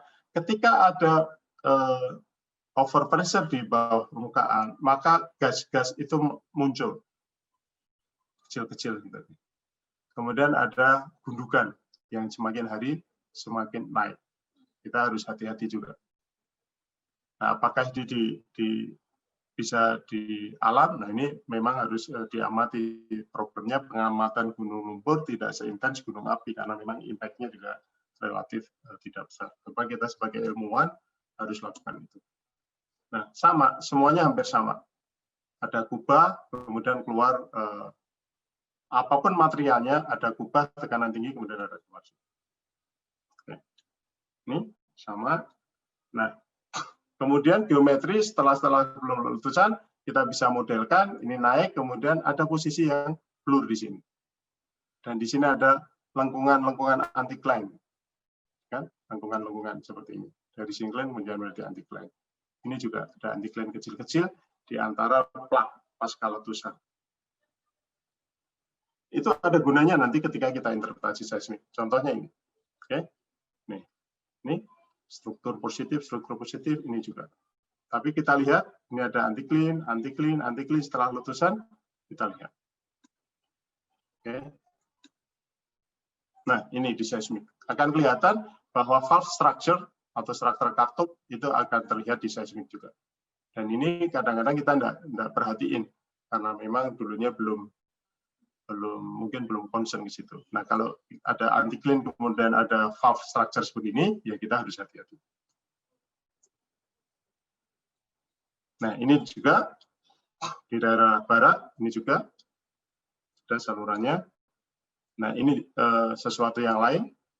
Dia membentuk satu basement structure yang sangat besar, ternyata biasanya sesuatu yang lebih selang-seling. Ini juga besar. Ini contohnya, nah ini juga contohnya kalau kita lihat seperti ini ada satu anticline yang setelah kita mati di sini ada anticline di sini. Nah ini gunanya nanti kita lihat. Oke, ini sudah saya jelaskan. Oke, valve structure, pemodelannya. Jadi hasil pemodelan ada sesar katup, sesar sebagai jalur migrasi, fase tekanan kritis dapat diamati dan dikondisikan. Nah, nanti kita lihat filmnya ini zona kritis, kemudian keterbatasan model ini adalah vertikal, dia sempit, kemudian injeksi tekanan dari luar sistem, ini konsepnya fluidisasi, okay. Kemudian modelnya adalah vertical stress hidrostatik, tidak ada tekanan dari samping. Kemudian tanpa lumpur boboran dan tanpa putaran mata bor, ini yang kita lakukan nanti di model ini. Nah, akhirnya kita bicara kenapa Kesongo meletus, ya karena sumber generatif surface tekanan luap masih ada di bawah permukaan. Kemudian ada saluran lemah, dari saluran lama atau rekan-rekan yang saling terhubung di sekitar kubah. Nah, overpressure cell tadi menghasilkan atau mengandung fluida dan material lumpur. Fluidanya bisa gas, air, dan minyak, kemungkinan itu mendesak ke atas. Ada juga yang bicara charging gas dan tektonik, cuma di log tadi tidak terbukti, dan itu membangun naiknya tekanan secara perlahan. Nah, meledak secara alami, jika apa? Jika tekanan overpressure tadi itu melebihi overburden atau saluran yang di atasnya. Dari mana tekanan katup tadi itu meletup. Dan untuk membangun pressure yang tinggi perlu waktu. Nah, untuk itu kita harus memahami mitigasinya. Nah, ini mitigasinya untuk apa? Nah, kira-kira ini sudah saya pernah presentasikan. Jadi, laju sedimentasinya seperti apa, identifikasi tektoniknya seperti apa, kemudian kita lihat karakter distribusi rasio. Untuk apa? Karena tadi saya sampaikan, tidak hanya sedimentasi, cuma juga kontraksinya. Sedimentasi, kontraksinya. Sehingga kita mengukur dengan strain rasio analisis. Jadi yang kuning-kuning ini berarti strain rasionya lebih tinggi. Nah, kemudian kita lihat apa di daerah Medang, daerah mat volcano itu kira-kira seperti apa laju sedimentasinya, kemudian rasio strainnya seperti apa. Ternyata kita punya cut off. Jadi gunung lumpur terjadi pada kondisi laju sedimentasi 280 meter per juta tahun dengan rasio strain 0,3. Jadi itu rasio strain sama sedimentasinya. Jadi tidak harus tinggi-tinggi. Oke. Kemudian kita bisa petakan di overlap antara rasio strain, sedimentasi, dan lainnya. Kemudian itu statiknya juga kita overlap, sehingga kita bisa memprediksi di mana kira-kira potensi sistem volcano ini dengan overlap ini. Nah, ini jalan, ini batas provinsi, ini jalan ke Cepu, ini jalan ke Sragen, yang biru ini. Sehingga kita lihat, ini lebih mudah, kita delineasi kira-kira potensi mat volcano yang di bawah permukaan, itu seperti ini. Jadi kalau di sini-sini ya relatif kita harus hati-hati kalau lapangannya di sini juga harus hati-hati. Ini daerah pengembangan juga, ini juga harus hati-hati di sini. Apakah langsung meledak? Nah, tentunya tidak. Kita harus menganalisis apa yang terjadi. Kalau mengebor, nah itu harus hati-hati. Nah, kira-kira kalau dibandingkan dengan lapangan-lapangan migasnya seperti ini, jadi ada beberapa yang memang harus diwaspadai. Nah, ini potensinya, saya lihat waktu sudah lama ya, kasihan yang dengerin terus. Ini latar belakangnya bahwa banyak sumur-sumur yang ada gasnya, ada C1-nya, C2 sampai C4, dan lapisannya overpressure. Dan ini overpressure shale itu apa sebagai potensi drilling aja, tapi juga mempunyai potensi gas yang besar. Itu ide awalnya. Oke, data-datanya ada yang pindah well-nya dari well A1 ke drilling well 2 lagi seperti cakar ayam. Ternyata tuh shale problem. Cuma shale problem itu selalu identik dengan gas yang ada di situ. Ada lumpurnya, ada gasnya. Pasti ada sesuatu nih, gitu kan. Nah, ternyata ketika amati dengan yang tadi saya sampaikan ke teman-teman, low velocity ini ada gas. Kalau kita ngebor di sini ya pasti lumpurnya overpressure, jadi agak sulit untuk metode yang biasanya dengan water based. Maka harus dicari metode pengeboran yang lebih baik. Pak, mohon maaf izin mengingatkan waktu pemaparan materi sampai 10.40 ya Pak, jadi 7 menit lagi. Terima kasih Pak. Sekarang kurang berapa menit Mbak? Sudah selesai ya? Lagi, Pak. Oke, siap. Makasih. Oke. Nah, mat gas play ini dikembangkan dari data bawah permukaan, pemodelan analog, dan dengan ILISO. Jadi, definisinya apa? Potensi gas di daerah Kesongo adalah gas yang terakumulasi dan terperangkap dalam surface overpressure sebagai gas solusi atau gas terabsorpsi di surface overpressure. Mempunyai kecenderungan terkonsentrasi bagian atas zona overpressure. Source rock dan kematangannya, syaratnya source rock seperti halnya konsep migas konvensional, TOC 1-5 dengan tipe 2 pembawa gas. Ada formasi ngimbang tahun bagian bawah. Pada posisi yang tadi, pada posisi mature atau peak oil windows. Ini yang tadi saya sampaikan.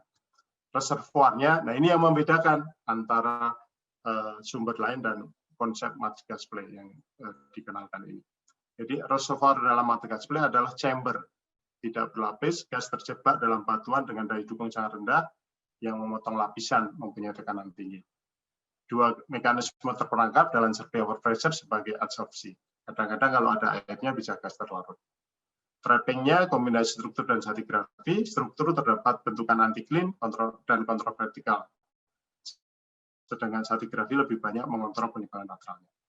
Migrasinya melalui apa? Migrasinya melalui struktur yang sudah ada sebelumnya, atau sesar valve atau sesar katup dari source rock ke lapisan overpressure.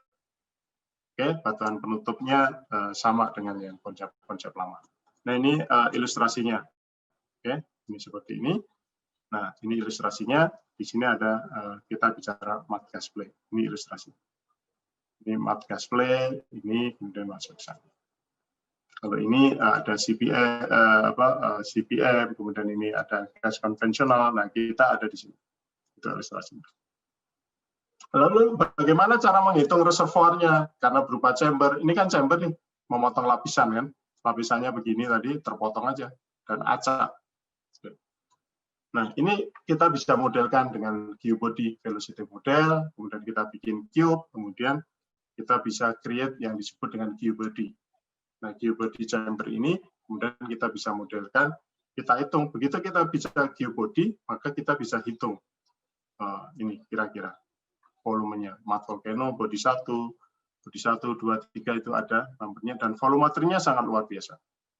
Volumenya. Nah, ini memang perlu penelitian yang lebih teliti dengan data 3D dan sebagainya, karena ini saya pakai data 3D. Nah, geobody kemudian seperti ini. Kemudian kita beri nomor seperti ini, nomor, nah itu geobody-nya ada di sini, mana yang bisa potensi. Ini pakai grid model biasa. Oke, nah bagaimana kita mengenal lempung itu seberapa kapasitasnya. Jadi kapasitas simpan mat sebagai reservoir mat gas play, itu kita ambil sampel dari Lusi dan Kesongo, dilakukan kondisi isotherm dan dalam kondisi 65 derajat, 32 dan 65 derajat. Ini modelnya, ini tipenya. Oke. Ini ada total gas terabsorb, ini ada pressure. Jadi semakin tinggi pressure, dia akan semakin naik. Sama. Pressure kita di mana? Di sekitar 1500-1700. Jadi ini kira-kira ada di 350 SCF per feet, standar kubik feet per feet. 1500 di sini. Ini lebih tinggi. Pada suhu 65 derajat. Kondisi basah. Kondisi kering dia lebih kecil. Kondisi basah dia lebih tinggi. Oke, ini summary-nya. Jadi kita bisa lihat langwirnya, kemudian berapa gas yang bisa tersimpan di dalam sel itu, dalam lumpur itu. Kalau dibandingkan dengan yang shale gas, kita lihat di dalam 1500 dia sampai 600. Ini 1500 bisa kadang-kadang sampai cuma 50 atau 60. Jadi di dalam mud gas play range-nya sama dengan shale gas. Bagaimana dengan dibandingkan dengan CPM pada kondisi 1500 posisinya 400 mirip kan.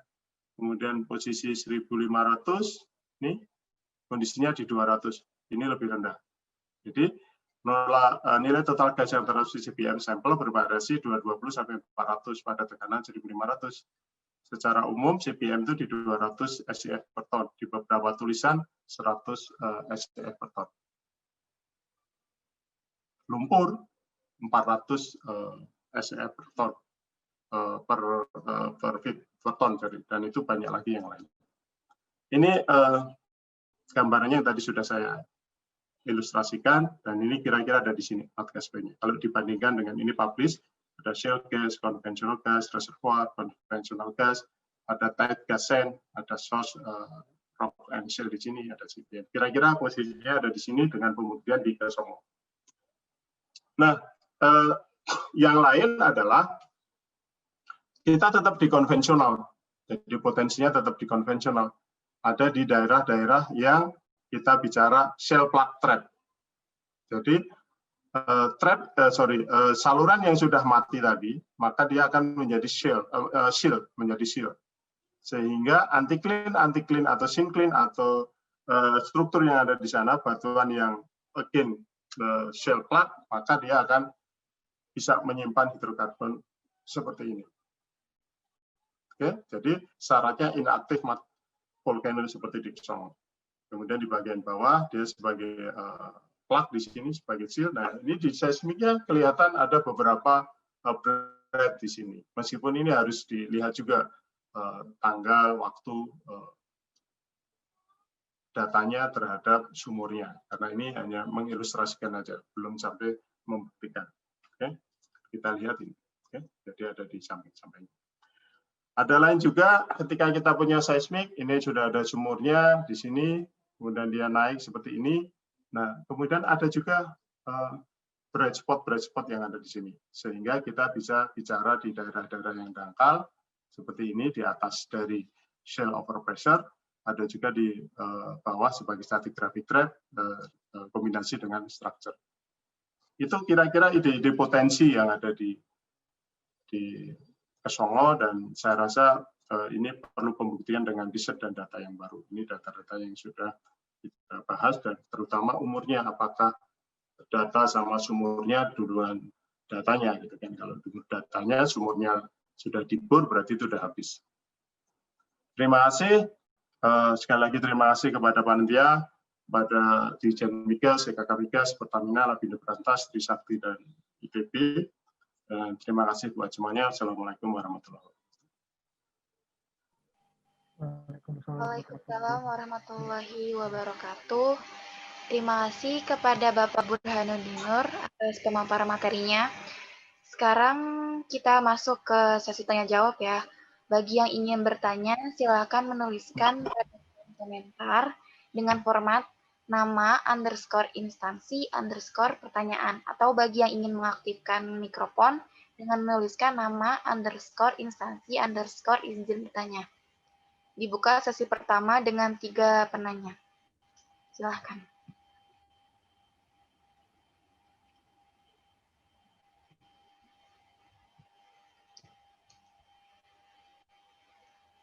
Itu di chatbox sudah ada pertanyaan ya, Pak. Dari Tiara ya.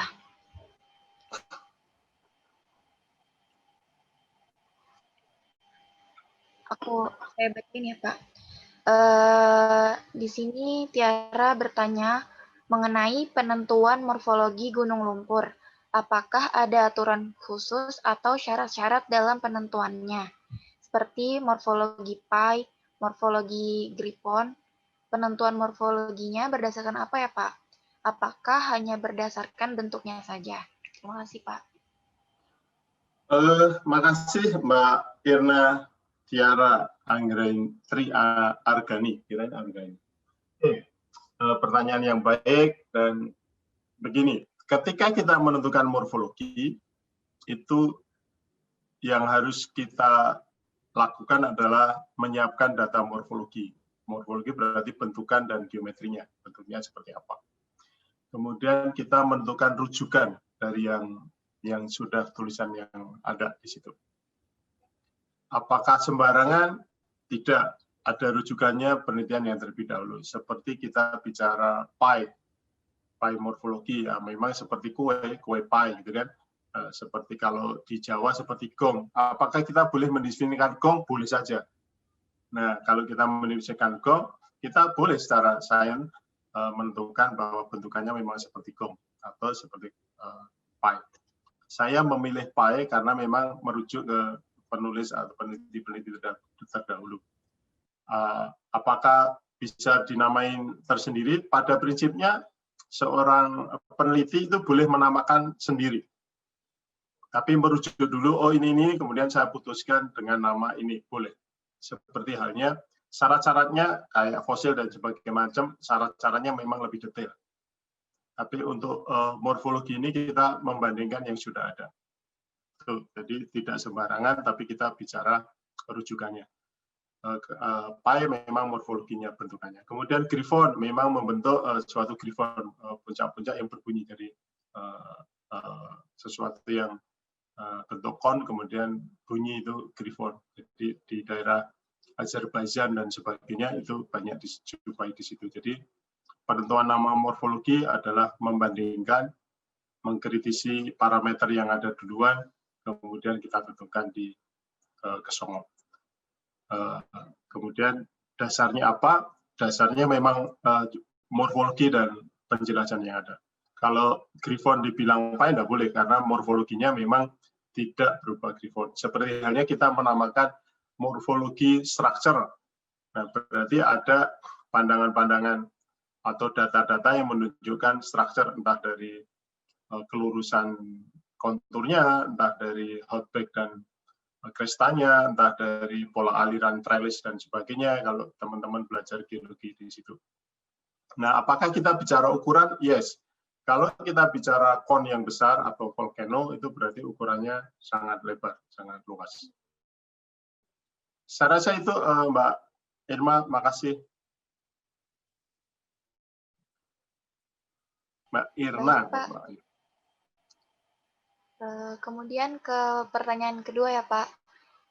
Dari Yustika Monita dari Universitas Mataram dengan pertanyaan, dari profil seismik terlihat pergerakan mood volcano menyebabkan antiklin. Apakah ini bisa disebut antiklin atau antiklin semu? Atau bagaimana ya, Pak? Sebelumnya terima kasih, Pak, atas ini. Terima kasih. Makasih Mbak Yustika Monita. Pertama, kita harus pahami antiklin. Antiklin itu kita bicara mendeskripsi adanya urutan batuan dan posisi deep strike. Nah, pertanyaannya, definisi antiklin itu dulunya ada di permukaan surveinya. Jadi diukur deepnya, ada tua dan mudanya, kemudian kita bicara antiklin. Kalau kita hanya bicara bentukannya, maka kita bicara synform dan antiklin, antiform. Masih ingat ya? Jadi bentukannya aja antiklin, cembung atau cekung, itu synform dan antiform. Ingat ya? Tapi kalau sudah pakai clean, maka kita bicara hubungan dengan umurnya. Anti-clean, kemudian synclean, itu kita bicara bentukan dan umurnya. Nah, posisi sekarang itu kita melihat seismik. Waktu kita di permukaan, kita survei permukaan, maka kita tidak tahu apakah itu diakibatkan lateral tektonik yang membentuk syncline atau lipatan, atau karena desakan dari bawah karena struktur Pierceman. Nah, lalu bagaimana cara memahaminya? Ya secara deskriptif tetap dibilang anti-clean. Oke, anti-clean. Tapi secara mekanismenya kita bisa, oh ini karena desakan structure atau karena lateral kompresional. Itu nanti kemudian dijelaskan anti-clean-nya seperti apa. Maka atau dome, kan dome juga bisa dari desakan di bawah permukaan. Jadi gitu Mbak Monika. Jadi anti-clean semu dan anti-clean real itu belum dikenal gitu kan. Tapi kalau dengan istilah itu dijelaskan kemudian ditulis itu sangat ide baik ditulis dengan argumentasi. Tapi pada dasarnya awalnya pendeskripsian anti-clean seperti itu. Dulu belum ada seismik, direkonstruksi, oh ini anti-clean karena ada urutannya. Cuma kalau sebelum ada urutan batuan, kita sebut anti-fault atau synfault. Cuma ketika kita sudah menentukan, oh umur batuan ini, baru kita bicara anti-clean dan syncline.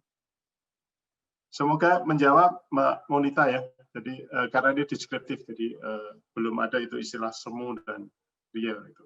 Jadi tetap anti-clean, kemudian dijelaskan mekanismenya anti-clean oleh apa. Oke. Semoga membantu. Terima kasih Pak. Jadi berarti namanya tetap anti-clean ya, tergantung bentukannya. Bagaimana Kak Yustika Wanita? Apakah udah cukup? Terima kasih. Kalau sudah, kita ke pertanyaan selanjutnya. Apakah ada yang ingin bertanya lagi?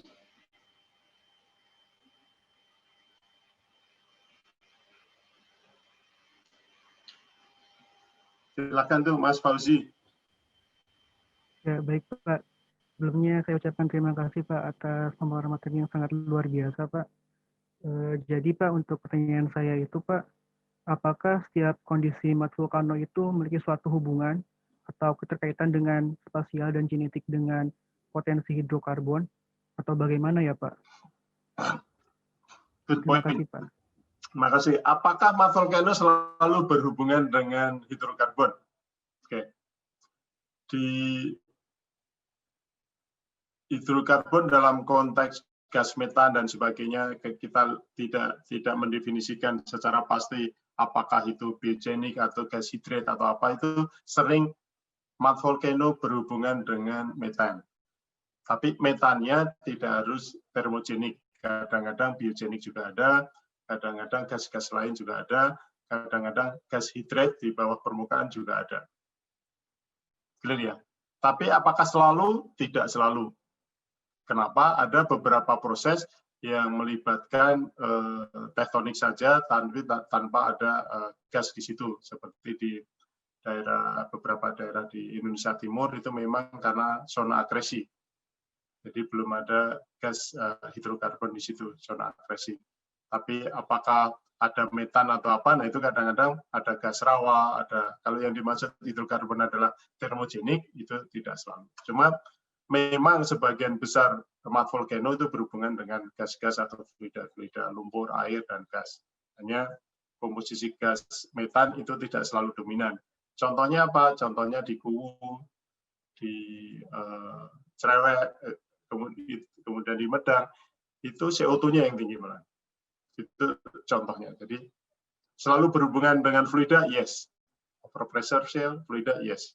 Cuma tidak harus hidrokarbon dalam pengertian termogenik. Itu ya, Mas Fauzi ya. Ya, baik Pak. Sudah jelas Pak. Terima kasih Pak. Sama-sama. Terima kasih Pak atas jawabannya dari Mas Fauzi. Apa sudah cukup? Ya, sudah cukup Pak. Oke, terima kasih. Karena waktunya masih ada, kita lanjut lagi ya sesi kedua. Itu ada yang pertama Muhammad Raffi Fadlur Rahman dari ITNY dengan pertanyaan, gelapir itu apa? Gelapir itu apakah subdiapir atau gimana ya Pak? Oke, good. Diapir itu bahasa Indonesianya struktur desakan atau Pearson structure, kan? Diapirik, kan? Jadi karena gaya buoyancy, dia densitasnya rendah, konsepnya gitu, konsepnya densitasnya rendah, kemudian dia berusaha naik pelan-pelan membentuk diapir, itu kira-kira jadi tekanan seperti ini. Kemudian ada Pearson structure, struktur desakan, itu awal dari desakan dari diapir. Nah, secara material, maka diapir itu tergantung juga komposisinya. Betul yang dikatakan Mas Raffi, ada salt diapir. Nah, itu terutama untuk lingkungan-lingkungan yang dulu kering, kemudian ada lapisan-lapisan halit, lapisan-lapisan yang salt. Kemudian dia mendesak pelan-pelan karena densitas salt lebih rendah, ada tekanan dari atas, maka dia akan naik. Kalau teman-teman suka naik main trombulin dan sebagainya ya, kalau ditekan di tengah maka di sampingnya dia akan naik, kan? Itu sama dengan situ ada overburden bisa, tektonik di lateral bisa, kemudian dia akan ada gaya buoyancy ke atas. Nah, gaya buoyancy inilah dari material yang lebih ringan ke atas, itu yang sering disebut dengan diapir. Secara komposisi itu bisa shale diapir, bisa salt diapir, saya bisa overpressure shale diapirik juga bisa. Itu yang bisa saya jelaskan, semoga menjawab apa yang ditanyakan Mas Raffi. Kalau ada yang ditanyakan lagi, monggo silakan. Terima kasih Pak atas jawabannya. Bagaimana dari Mas Muhammad Raffi Fadlur Rahman? Apa sudah cukup?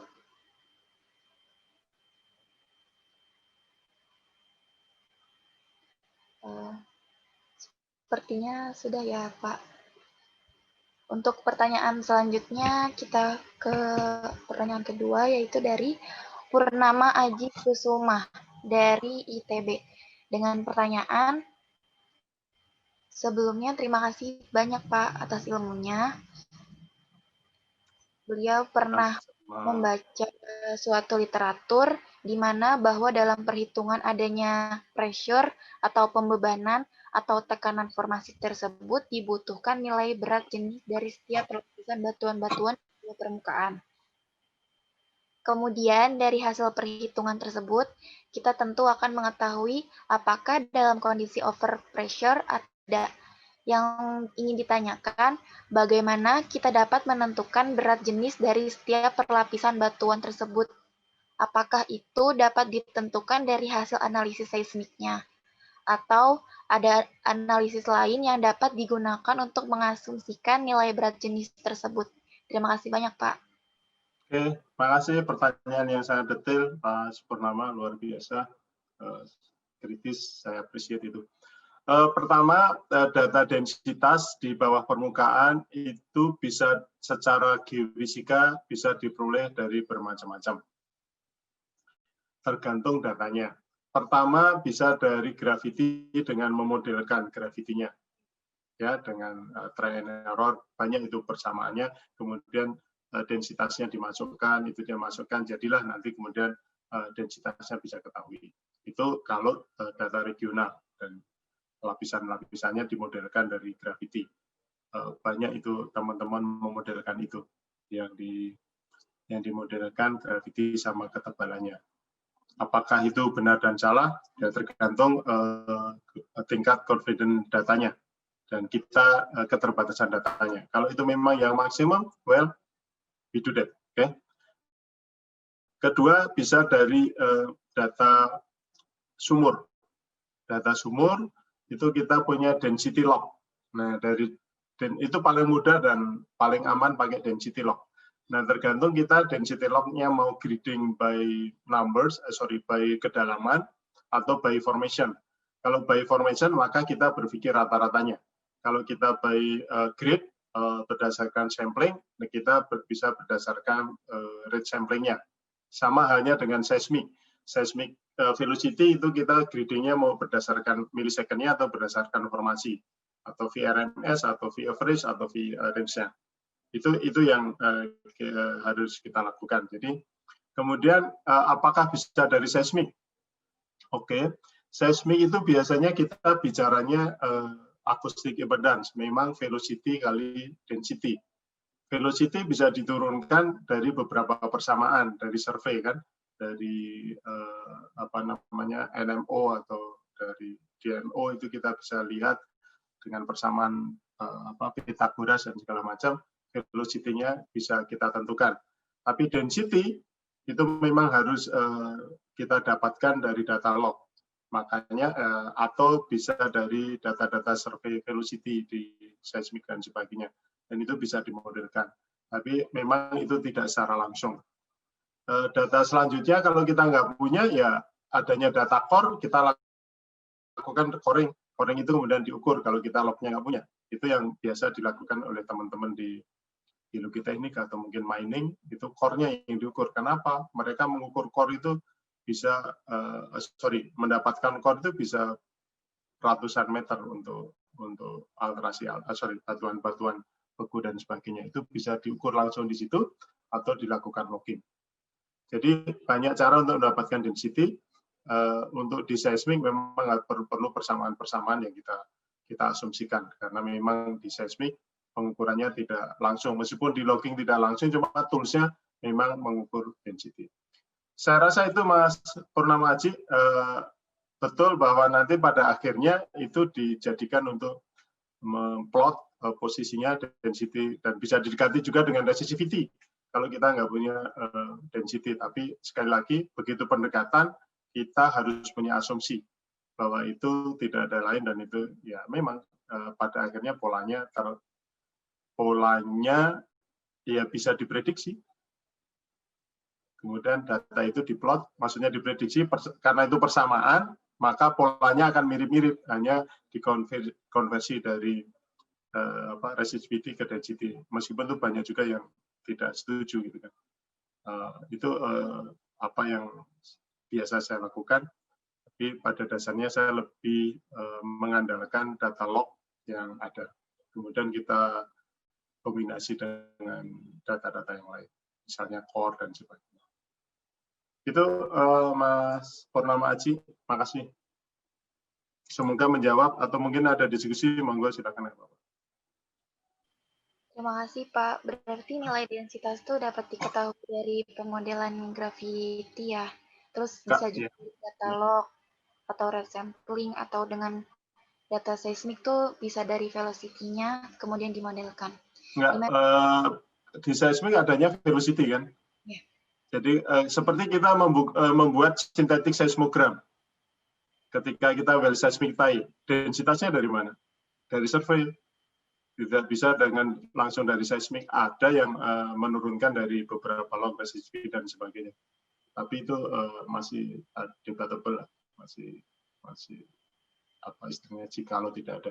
Artinya begini, kalau tidak ada data, apa yang harus kita lakukan sebagai engineer dan science? Itu kira-kira begitu. Tapi kalau hanya data velocity saja, seismik, kemudian dari velocity kita sendiri kan hasil hitungan. Betul kan? Ya kan? Acoustic impedance-nya kita hitung dari mana? Acoustic impedance kita hitung dari persamaan perkalian velocity dan density. Nah, kalau kita create acoustic impedance dari seismik, harus perlu dua data itu. Terkecuali acoustic impedance-nya kita bisa ukur. Cuma selama ini acoustic impedance kan kita hitung.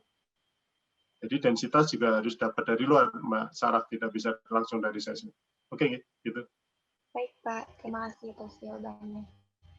Bagaimana dari Mas Purnama Aji, sudah cukup ya berarti. Untuk penanya selanjutnya mungkin ada lagi.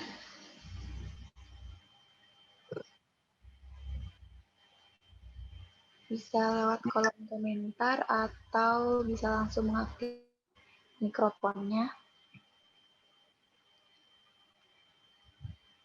Baik, kalau tanya lagi. Oh iya, ada lagi dari Muhammad Rafiq Fadlur Rahman dari ITNY. Tadi Bapak menemukan alterasi di situ. Kira-kira itu alterasi akibat faktor apa? Terima kasih, Good Pak. point. Makasih Raffi, pertanyaan yang baik dan sangat kritis nih. Alterasi yang dicerewet. Jadi kalau kita lihat alterasi itu sebagian orang kan pikir perubahan mineral akibat dari suhu, tekanan, dan itu alterasi itu bisa fisik, bisa kimia, bisa. Yang dicerewet tadi, maka karena dia suhunya panas dari bawah permukaan, maka dia akan berubah kemudian mengendapkan menjadi alterasi di atasnya. Kira-kira itu fenomenanya, Mas Raffi. Jadi karena memang di cerewet itu suhunya waktu pertama saya datang musim kemarau itu bisa sampai 75, cuma begitu agak penghujan turun ya. Kemudian kemarin terakhir saya mengukur itu 50, 48 sampai 50. Jadi memang kadang-kadang naik turun itu suhunya dan itu menarik untuk dilihat. Kemudian dari suhu panas itu kan kemudian menghasilkan alterasi-alterasi seperti halnya di geotermal atau di alterasi hidrotermal. Itu Mas Raffi ya, pertanyaan baik. Loh, kalau sulfidasi dan yang lain, kemungkinan harus saya analisa kimianya dulu. Kemungkinan ada itu sulfidasi, cuman saya tidak menganalisa itu. Tapi kalau mau tugas akhir tentang alterasi di daerah mat volcano, silakan hubungi saya, Mas Raffi. Saya akan support nanti. Karena saya lagi meneliti tentang beberapa mineral di batuannya dan di liquidnya. Kalau mau gabung, silakan, Mas Raffi. Kelihatannya dia interest dengan alterasinya. Kebetulan saya di minyaknya saja, jadi kalau ditanya detail sulfidasi dan sebagainya, sulfidasi dan segala macam, saya pengetahuannya baru basic untuk yang itu. Cuma bisa nanti kita teliti lebih jauh. Terima kasih, Saudara Raffi. Nanti kalau mau penelitian dan sebagainya, hubungi saya.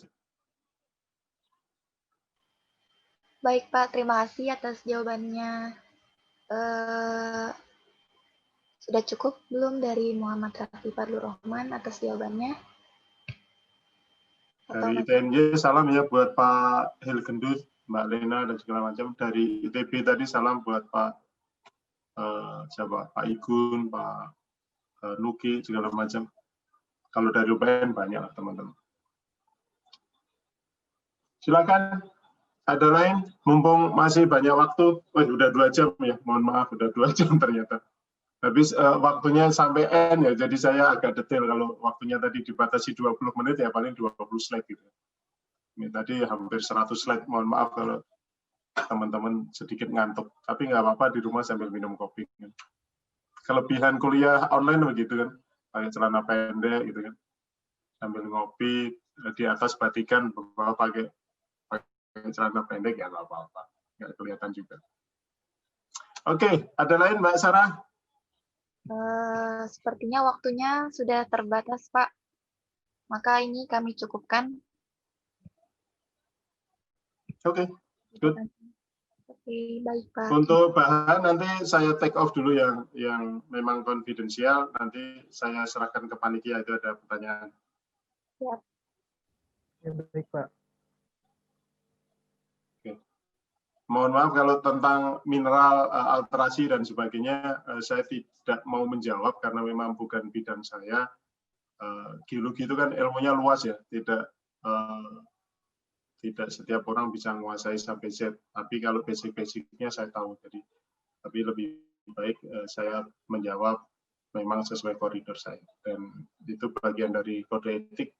Kalau kita memang nggak mampu ya jangan menjawab, daripada nanti timbul kontroversi. Jadi sebaiknya kita selalu berpikir ke situ.